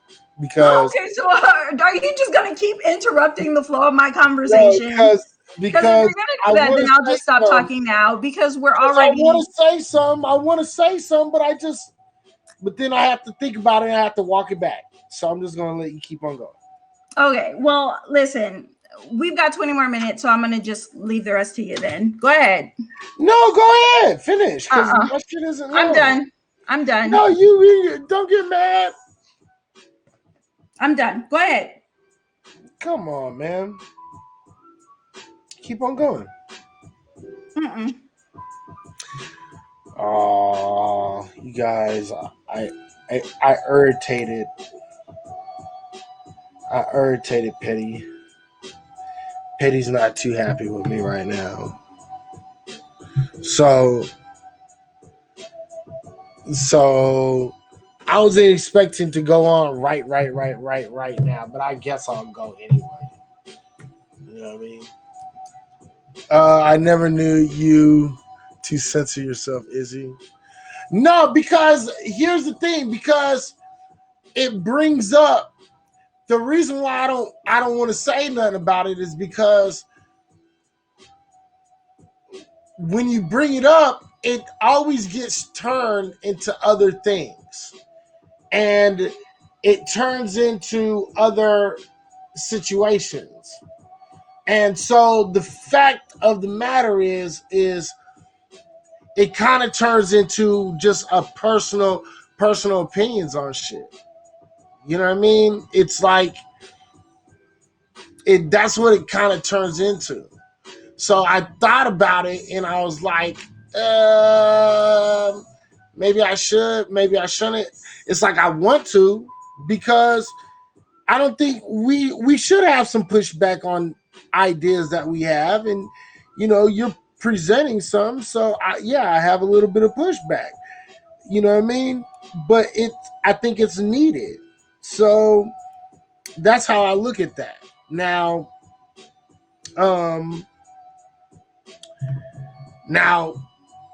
she doesn't want to finish up, but I didn't know it was that big of a deal. You know what I mean? But at the end of the day, I think I think that you have to push back some of these ideas. You know what I mean? I think some of these ideas are a little bit reaching. I'm sorry. I feel like some of these things are a little reaching. They have a small little whiff of reaching where this has to do with your homophobia. Maybe a little bit, probably, but ultimately, like, do you think that if they would have just had him not doing, like, if backing it up on Satan, if you think that he was just dancing around Satan, you think they still wanted to have the same attitude? And then the blood in the motherfucking, the blood in the shoe and shit like that. I think there was more to this than just a little bit of homophobia. Of course, there was some homophobia in this situation. But when you look at the situation, he did shit to piss people off. He did it on purpose. And he used, and everything that I've seen across the board, like all the shit that people are like going in on him about, the biggest like pushback is people like, they're actually putting blood in the shoes. Like, they're really tripping out about the blood in the shoes. Now, are there some people that's tripping about the whole, him fucking, doing a lap dance with fucking Satan? Like, yeah, there's a couple of people tripping about that. Okay, big deal. You know what I mean? How do you know Satan's a dude? You know what I mean? Like, there's like so many different things. That could have been what are them things called? Like, them people call it when they have both genders? Hermaphrodites. Hermaphrodite. Satan could be a hermaphrodite. We're just all assuming that Satan is like being rode by this dude. Like, you know what I mean? Like, all that shit. Yeah, there's a little bit of homophobia, but I think a lot of it has to do with the Satanism trip in it, where he's going with the 666 different pairs. He's doing the blood in the shoes. He got the Satan, thing, and he's, pole dancing all the way down to fucking hell. A lot of people, I think people would have been pissed off at it whether he was fucking humping the fucking Satan or not. I think homophobia was the least of the issues with the way people were talking, because atheists were sitting around talking about, oh, that fool's a dummy, and everybody was laughing. You know what I mean? And it was like, it was cool, it was entertaining for a day or two. Now let's move the fuck on, right? But the only people that really keep this shit, who are people who have an underlining religious ideal. And you can't say that. And this is where my problem comes, because it starts getting into opinions. Because at the end of the day, the Bible says that it's bad. Okay? Now, is that homophobia, or is that fucking people just following their belief system? And this is where the question comes. If you want to go, well, where's the root? The root is, way back in the day. Where are you in a time machine? Can you prove without any kind of doubt that homosexual relationships weren't going on back then? And people are totally getting hung and killed for that shit too? No. I mean, the fact of the matter is this idea is, the gay idea is not as offensive as people try to play it off. I think that shit is, I think it's phony, dude. And I think where this to me, all this stuff that you're saying right now is coming off as, not, because if you really break that shit down, if you really sit down and you look at that video, take out the humping on Satan and see how many people are still pissed off. And I bet you the number is still going to be right around the same amount. I think that's a reach, dude. I just think that your take on that is a little reachy, personally, because there's that many people who are indoctrinated with religion that deep, where they're going to be like, that's not right. Even if they say they're not Christian, or even if they say they're, spiritual, all of that shit derives from the indoctrination in which they got from when they were kids, which means spiritualism is nothing more than fucking people making up this thing that feels good to them. It's not as rigid as Christianity or Islam or Judaism, but it's along the same lines. So everybody gets to put that. So you have a lot of people sitting around, and if they're just spiritual, because a lot of people love to say, I'm spiritual. I'm not a religious person. I'm spiritual. Right? They still look at that as a negative image because they were indoctrinated with this Christianity idealism that we have in this country today. And I think it's more steeped in the going against, and I think this can be backed up with study after study, because people would rather fucking like put LGBT person from trans to gay into fucking the government, into office, a whole lot quicker than they would ever put an atheist in the office. And that's been proven.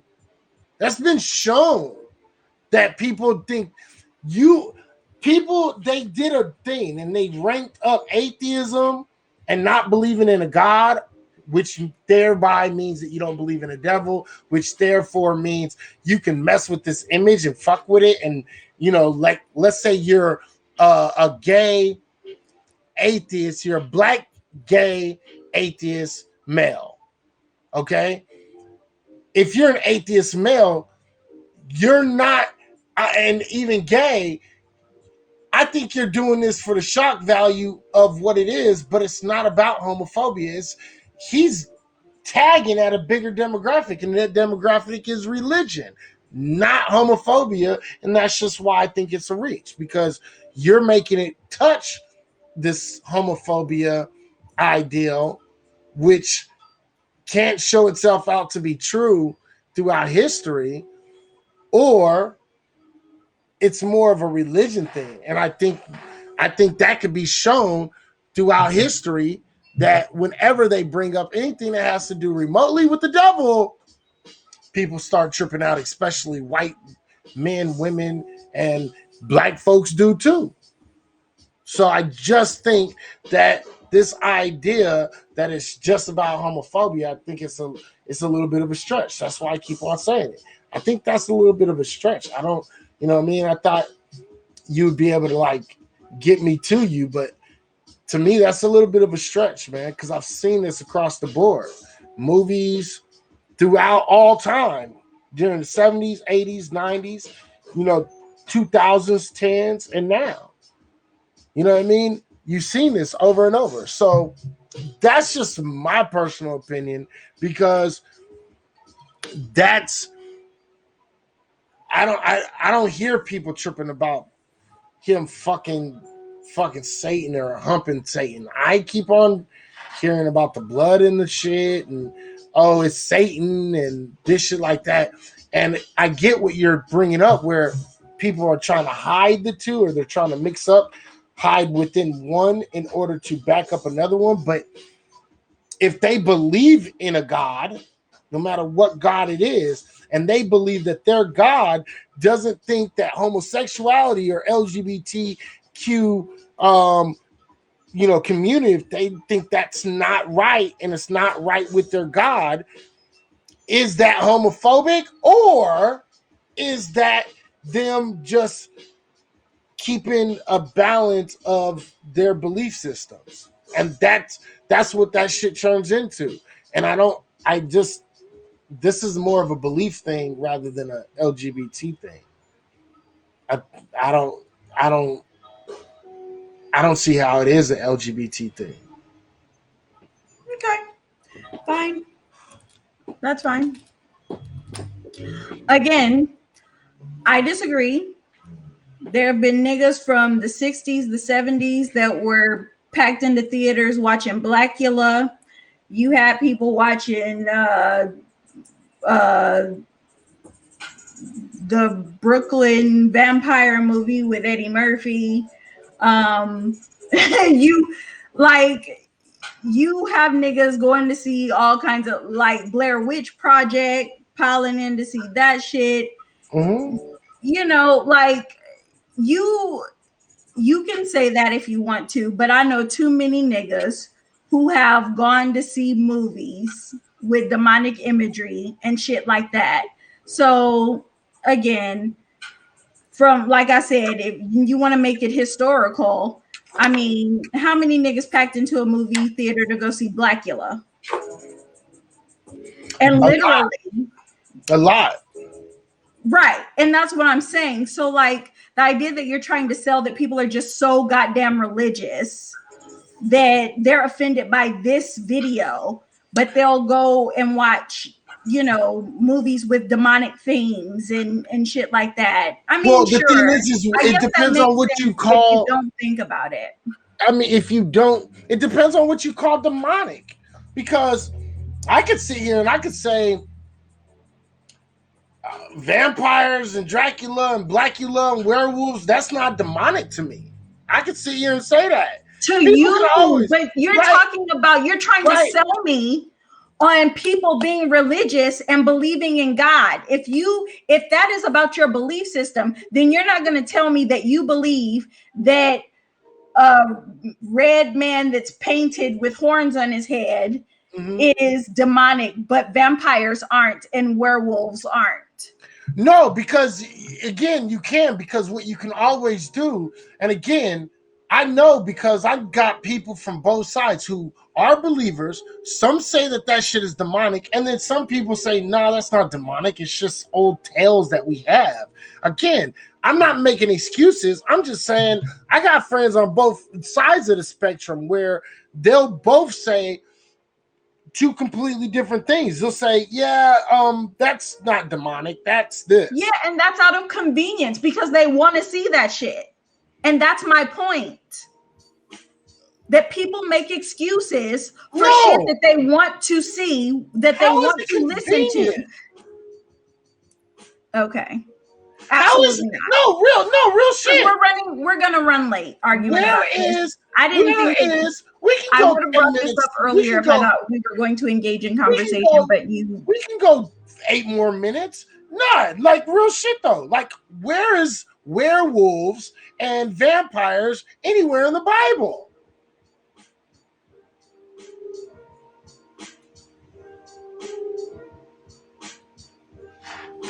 It's not. So the thing is this idea, we know these are tall tales. We know these are not, you know, they're where are witches anywhere in the Bible? Witches, okay, if you want to go with witches, we can go with witches. And witches, there's witches in the Bible, right? Where are witches in the Bible? I don't think it was brought up very many times. And I don't think it's in the same context as we're doing. But if we're gonna go literal, how many times is witches in the Bible? Let me see. Let me check. Because I don't think they were. I think they were probably in there, but I don't think it was in the context that they were speaking of. Okay, so my point is this: that you have a lot of shit that people have deemed demonic that is not in the Bible. Right. Okay, so. Again, your point of saying that it's not just contrived because people want to see things or want to be able to listen to music, like, that's absurd. It's absurd. It's absolutely what people are doing. Because the same people who will tell you that homosexuality is a sin are the same people who are fucking and aren't married. So you're not going to get me to believe that this is really about religious belief Okay. system that people. Hold on, let me finish. You're not going to convince me that this is about a religious belief system that people are just holding on to, as opposed to homophobia. Because again, the same people who will tell you that you're going to hell for being a homophobe or a LGBTQ person. I don't want to say the H word because I don't know who's in here and I don't want to be offensive. But the homophobia comes out because you know that these are the same people who are fucking their babies' mamas and got kids by different people. They're not married. They, they're sitting up not doing anything that the Bible is telling them to do.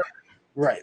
Okay. Now, and they want to tell you that you're going to hell for your homophobia, so that you're not going to convince me that these are just people who are super dedicated to their beliefs. You're not. Okay. And here's the thing. Okay. And so here's the problem that I'm having with that shit, because you're saying, well, these people who are calling them on it, they're not, without sin, which technically I would get, right? But let me ask you a question. According to the Bible, how many people are without sin? According to the Bible? Yeah. Just Jesus. Say it again.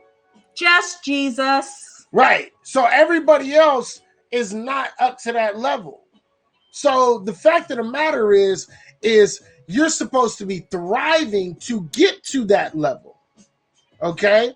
And yeah, exactly. I was about to say that shit. In the Bible, it says necromancers. That's in Leviticus and Exodus. It says witch specifically.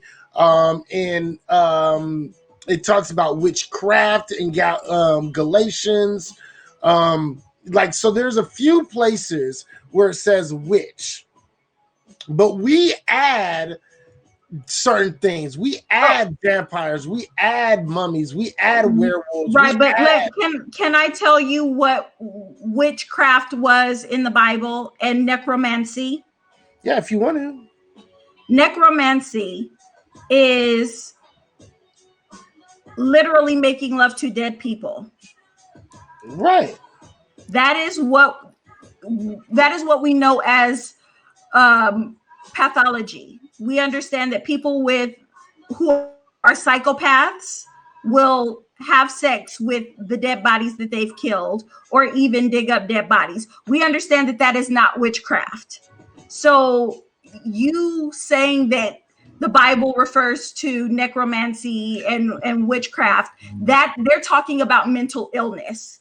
The Bible labels mental illness as witchcraft. No, not really. A Bible says that some of the things that people do might be forms of witchcraft, but it doesn't say that mental illness itself is witchcraft. Okay. Of course not. Izzy, are you really doing this with me right now? Yeah, I am. I'm gonna be on it right now, because here's the thing. It specifically references, and this is the thing. The Bible never deals with, it says mental health issues. I know. But they do then why say would you? witch. I know that, and you know that. Say witchcraft. And this is the problem. This is why I'm explaining this shit, because at the end of the day, some people can put this shit to it. Some people don't have to. But that doesn't mean that, some people are packing it away because they just want to watch it, because people don't need a reason. Again, the fact of the matter is, when we break this shit down, the fact of the matter is there is not a single person who is sinless. And anybody who thinks that they're going to go to hell because of it, because they're not completely and absolutely sinless, these are the people that are going to be looking at every one of these words, such as witch, witches, necromancer, things of that nature. They're going to be paying extra care to these words. People who look at the Bible in a different way, they're going to look at the Bible and they're just going to be like, oh, well, that stuff is bad, but this is all fake and make-believe. You see what I'm saying? They're going to make a distinction because there are those two type of people, and that has to be brought up. And that's just what it is. It doesn't matter how people feel about it. There are two type of Christians. One type of Christian is kind of a new age Christian, and another one is a little bit closer to maybe a Calvinist type Christian. And we have to accept that, and you have to accept that those are the people, and you have to make a distinction on who's making these arguments. And right now, you have people who just have a problem with him and the way he speaks about God and Satan, and that they have a problem with that shit. They don't have a problem with, I'm telling you, more people have a problem with the Satan shit than the homosexual shit. I think that can be backed up too. I think that can be backed up with evidence. But anyway, it's 10:10. I've used up my 8 minutes. Yeah. Again, I would have started earlier, but I didn't think that we were going to have a conversation about this because you were pretty adamant that you didn't want to talk about it. Yeah, because on the basis of just of the bullshit of the video, but these people that are making these dumbass arguments make no sense. So I don't understand why people are still talking about it, because it's not that big of a deal in the sense of in that kind of sense, at least. Yeah, well, it's a big deal to me because it's something that I often have to deal with when people want to become sacrosanct about a God that doesn't exist, a Bible that is fallible, and that is passive on their sin, while they get to condemn people to hell for being attracted to the same sex. And I get that. And ultimately, the argument, I can't argue the argument. The ultimate argument of what you're saying. There's a few other aspects of it that I would have to question, but the gist of your argument, I get what you're saying. I don't argue with that portion of it. That's all. That's all. So anyway, what you finna do for the next 2 weeks since you're going to be on your vacation?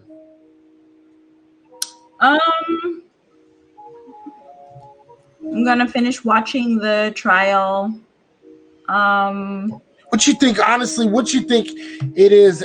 What do you think what's gonna happen to him? Do you think he's gonna get off? You think he's gonna get some time? You think he's just gonna get like the minimum amount of time? What do you think? What's your prediction? I honestly don't know. I've been watching the trial, and it's all very damning for me to hear. Again, the defense hasn't made their case. The prosecution is still going. I missed the last 15 minutes of the trial today, so I'm not sure if the prosecution rested today or if they're picking it back up on Monday. I'm not sure. Right. But we haven't heard the defense yet. So I don't know. Again, it sounds damning to me. And I would probably be giving him jail time based on the prosecution's case. But the Rodney King trial also sounded very damning to me. The Latasha Harlins, whatever the Chinese lady, her trial. I can't think of her name off the top of my head right now, but her trial seemed very damning to me. Yeah, I mean, it all seems very damning, and then and then it all fucking blows up. Says no, so I honestly don't know what the fuck is gonna happen. I don't know. I don't have faith in if you are a jury. Let's do it this way, because I can understand that. if you are a juror person, what would you vote, and what would you vote, and what would you stand on? What would you vote and stand on? I would vote that he is guilty of the second-degree murder charge, because the witnesses that they have, like the expert witnesses that they have called in this trial, have all talked about how George Floyd was deprived of oxygen, and the methadone and the fentanyl in his system was not of a significant enough amount to be the cause of death. Yes, he had heart problems, but the heart problems were not an immediate danger to him. You know, they were not definitely the cause of death. Right. So they talked about in very, great detail, including the clip that you played earlier, where he talks about how he was, deprived of oxygen for 9 minutes. So, yeah, I would definitely vote guilty. And that would be what I stood on, that the witnesses, including the medical examiner, said none of these other factors played a part in his death at all. All right. Yeah. I would, if I was on, I think I'm going to be honest. I think that, I think he's going to get off. Okay. I think he's going to get off. That's just personal belief on it. I think he's going to get off, and he's not going to work as a police officer for about 3 to 4 years, and then he's going to come back on the force and he's going to work on the force. Okay, that's what I think is going to happen. Now, the one thing that I have to say is this, that I would vote guilty, and if they had first degree murder, I would actually be like, why are we not going for first degree murder? You see what I'm saying? Yeah. Because I think that the premeditation would just be hard to. I think he can prove premeditation with 8 minutes. And what are you talking about? You only need, but all you need is a thought for premeditation. You see what I'm saying? According to Minneapolis law, the requirement for first degree is much higher than that, though. Maybe I'll read that shit and I'll fucking talk about it, because Definitely. Because the thing is I don't, it could be a little bit higher, but I don't think it's that much higher. So I'm like, I still think you can get premeditation. You can get premeditation from when he was in the back seat of the police cop's car, and then they took him out and threw him on the ground and then got on his neck. That right there is premeditation to me. You see what I'm saying? So for me, that's premeditation to you. And then the defense would say they pulled him out of the car because they were trying to subdue him. He was resisting getting in the car. Thus far, that's not what they've made an argument for. So thus far, since they haven't made that argument, I'm not even entering that into my head. The fact of the matter is, well, yeah, but that's because they're not fighting a first degree murder charge. You have to understand that they're only going to argue the charges that are on the table. They're not going to argue against a first degree murder charge when it's not on the table. No, and I get that. But again, I think that what they've established thus far can still be seen, and it can be looked at as a first-degree murder. What they presented thus far, I think you can show first-degree murder. I think you can show a first-degree murder right now, just strictly with nothing more than just what they have right now.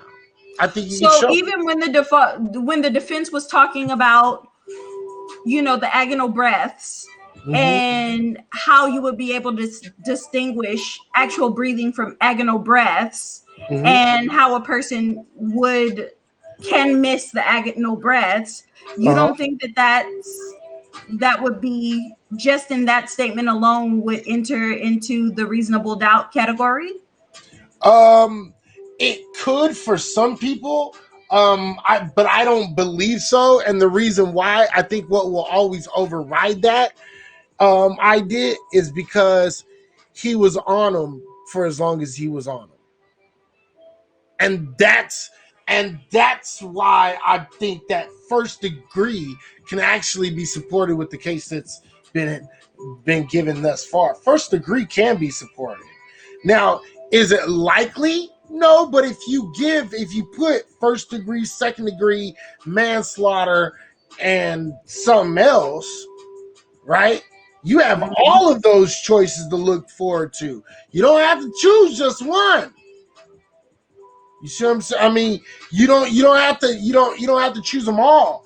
You can look at it, make your case for first degree. If people ain't with it, you can still go back to second.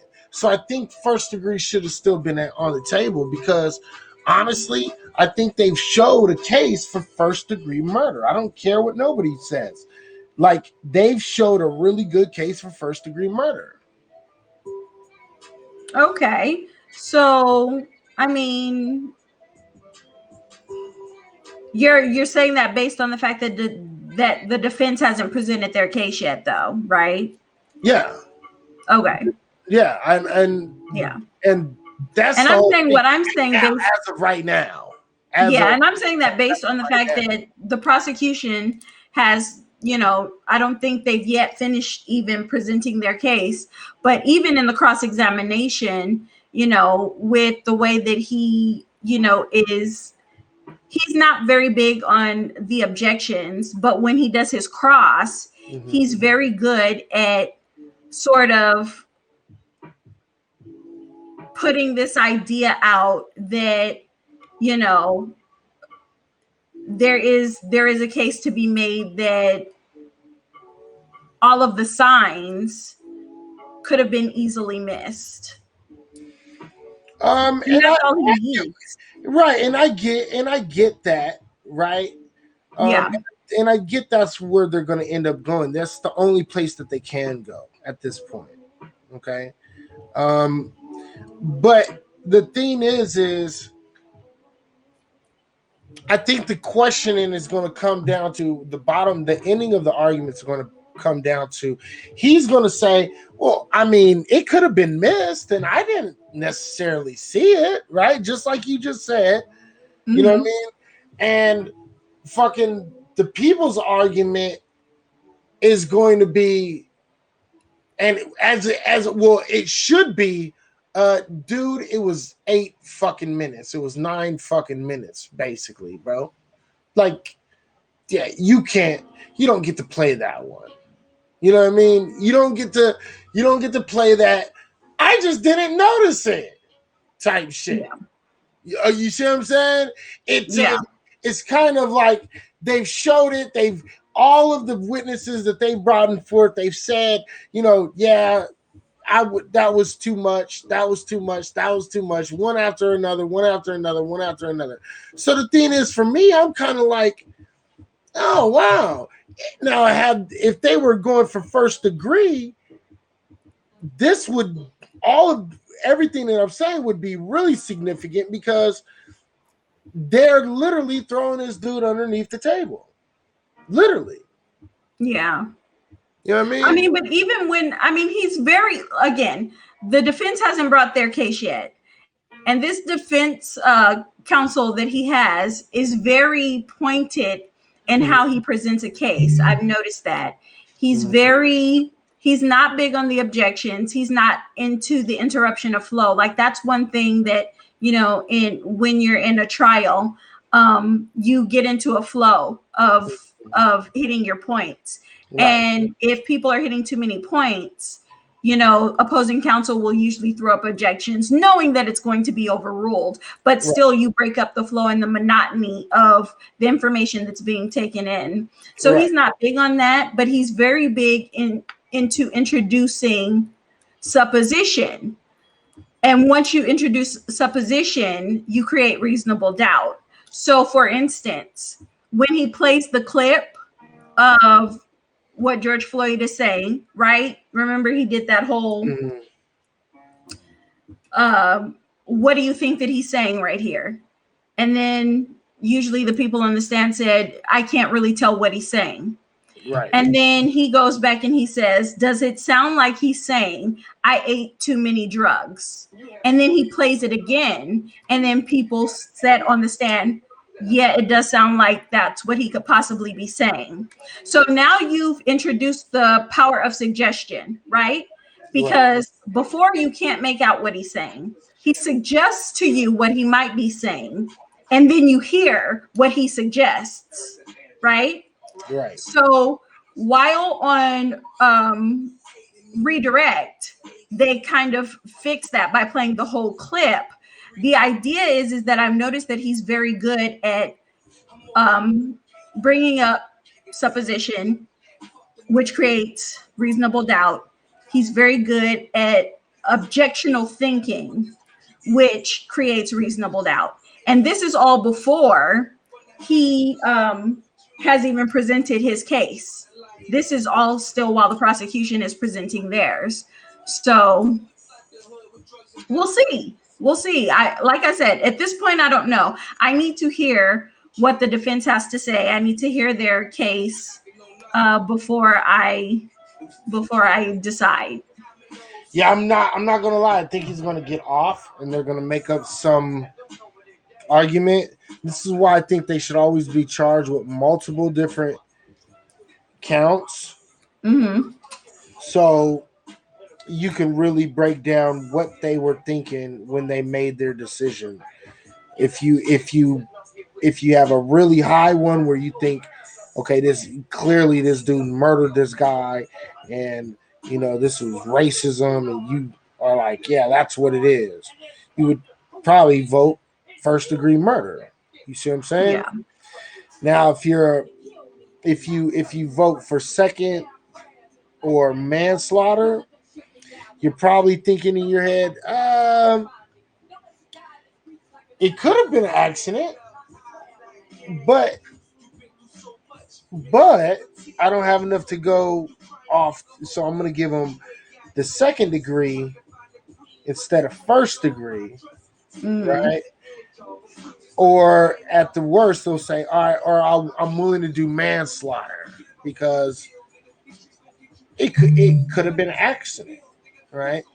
And so, and you can figure it out. But if you only give out one, and I don't know how many different things he's been charged with, to be completely honest. So I don't know if he's been charged with second, manslaughter, second and third degree murder is on the table. Third degree, he was actually willing to plead guilty to third degree murder before he went to trial. They had actually pled him out. They did a plea deal, but AG Barr said no because the federal investigation was still going on. So he actually blocked the plea deal. So he wasn't able to plead guilty to third degree. And so here we are on trial now. Right. All right. Okay. Well, so I think there's still a chance. I think white folks don't really understand it. I think they do understand that there's always, especially as a police officer, there's always a chance. And I think this guy still thinks that there's a chance, and all he needs is but one person. You know what I mean? Like, I can't stress that shit enough. He don't need 12. You don't need to convince 12. He only got to convince one person. Yeah. And if there's even but one person on there that's a Blue Lives Matter guy, all he has to that's all that matters. That's it. That's Yeah. gangster match right there. You know, Yeah. with that Well- cop's face as he kills another human being and not think that he was guilty of murder. Right. I don't Indoor. I agree with you. I don't understand how you can. And that's why I think right now it's churned. We'll see when the defense puts on their action, their defense. Because the thing is right now it looks like that motherfucker is being sacrificed. Yeah. That's what it looks like now. Yeah. That's what it looks like right now. We'll see what kind of defense his lawyer puts on, because right now it looks like he's being sacrificed. And I never get too happy on those cases, because sometimes what tends to happen is people go off, they get really, really, really fucking, they see what's happening, and then they're like, well, they're all just like leaving his side, and none of them have his back. I feel sorry for him. You see what I'm saying? And now we're having a whole different conversation, and that's why I'm kind of making these points that I'm making, because I think somebody's going to feel bad for the dude, and it's going to be most likely another white male or a white woman. Yeah. They're going to be older, and they're going to be like, nah, I feel like this guy is everybody is shitting on this guy for, I don't think he did it on purpose.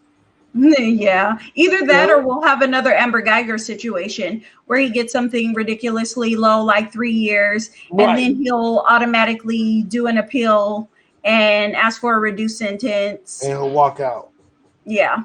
That's So one of those two things can possibly happen. Yes. That's what I'm thinking. At best, that's going to be our best chance.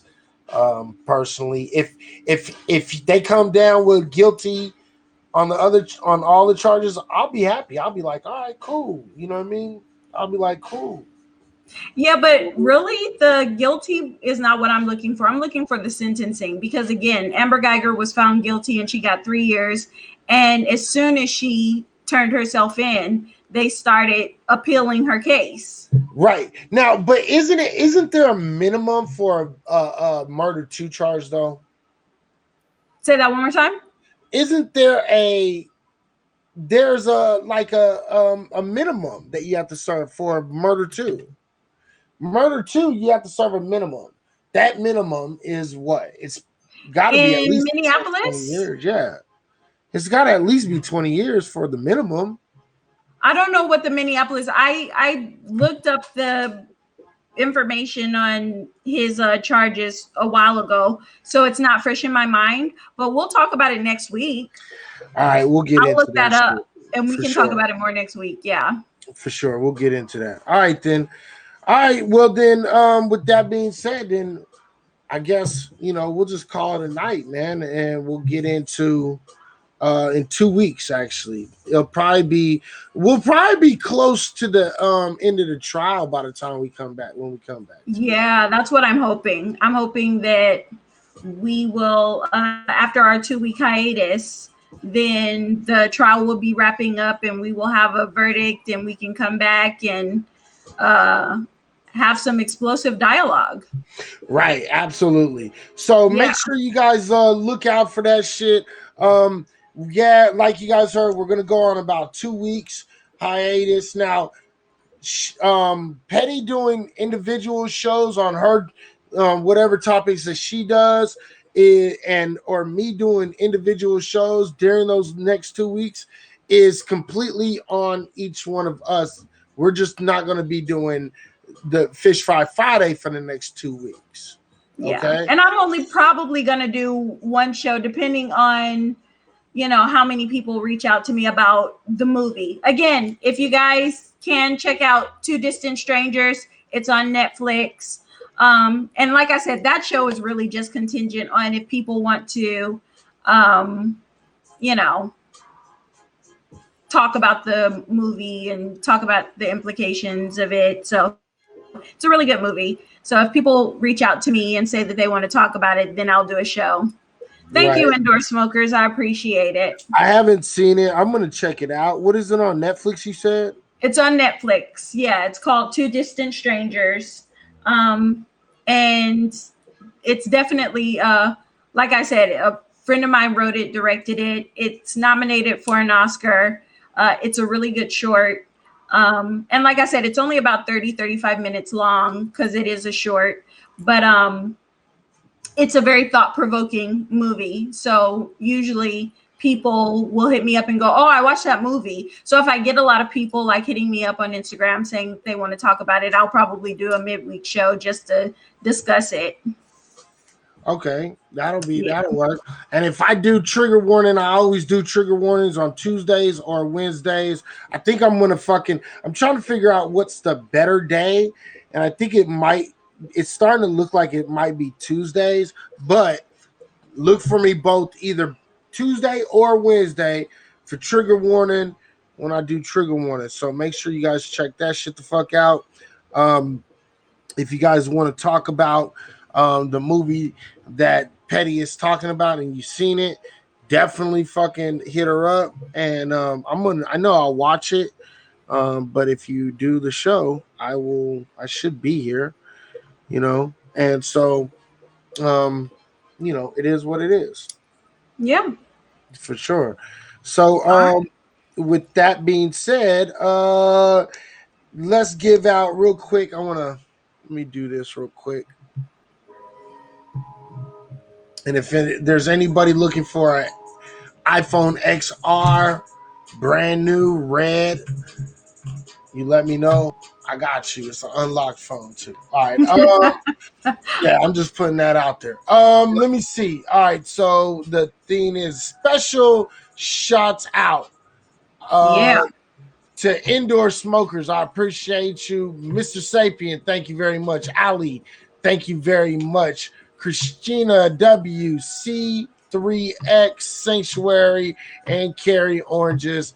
Thank you, everybody, for the awards you guys put up tonight. I appreciate it. So with that being said, that's everything, dude. That's really fucking everything. Yeah, I mean, my scripture for the week? Go ahead, give it to him. Romans 8:28. Raise up a child in the way that he should go. And when he is old, he will have bands to make her dance. You will have bands to make her dance. I want y'all to let that word simmer down in your hearts. And we gonna see y'all in 2 weeks. See y'all niggas 2 weeks, same time, same place. You going straight to hell. Why am I going? Listen, I just want I'm spreading the word. That you going straight to motherfucking hell. It is what it is. I don't give two fucks what the fuck you saying. Okay? Stay up, stay real, stay blessed, stay doing your motherfucking thing. You already know what the fuck it is. Keep on being unapologetically black every single day of the week. Make sure people respect you for who you are, not for who they want you to be. All right? I am gone. Petty, you got anything you want to say? Nope. I love y'all niggas from the bottom of my nuts. I hope y'all make it. Oh, shit. Stay up, man. We up out of this motherfucker. It's Reality Check Virtual Radio. Fish Fry Friday. We're not going to be here next week. We're not going to be here the week after that. But then we're going to be back the week after the second week of the second. Okay. You'll know. You'll know. You'll know. Bang. We out.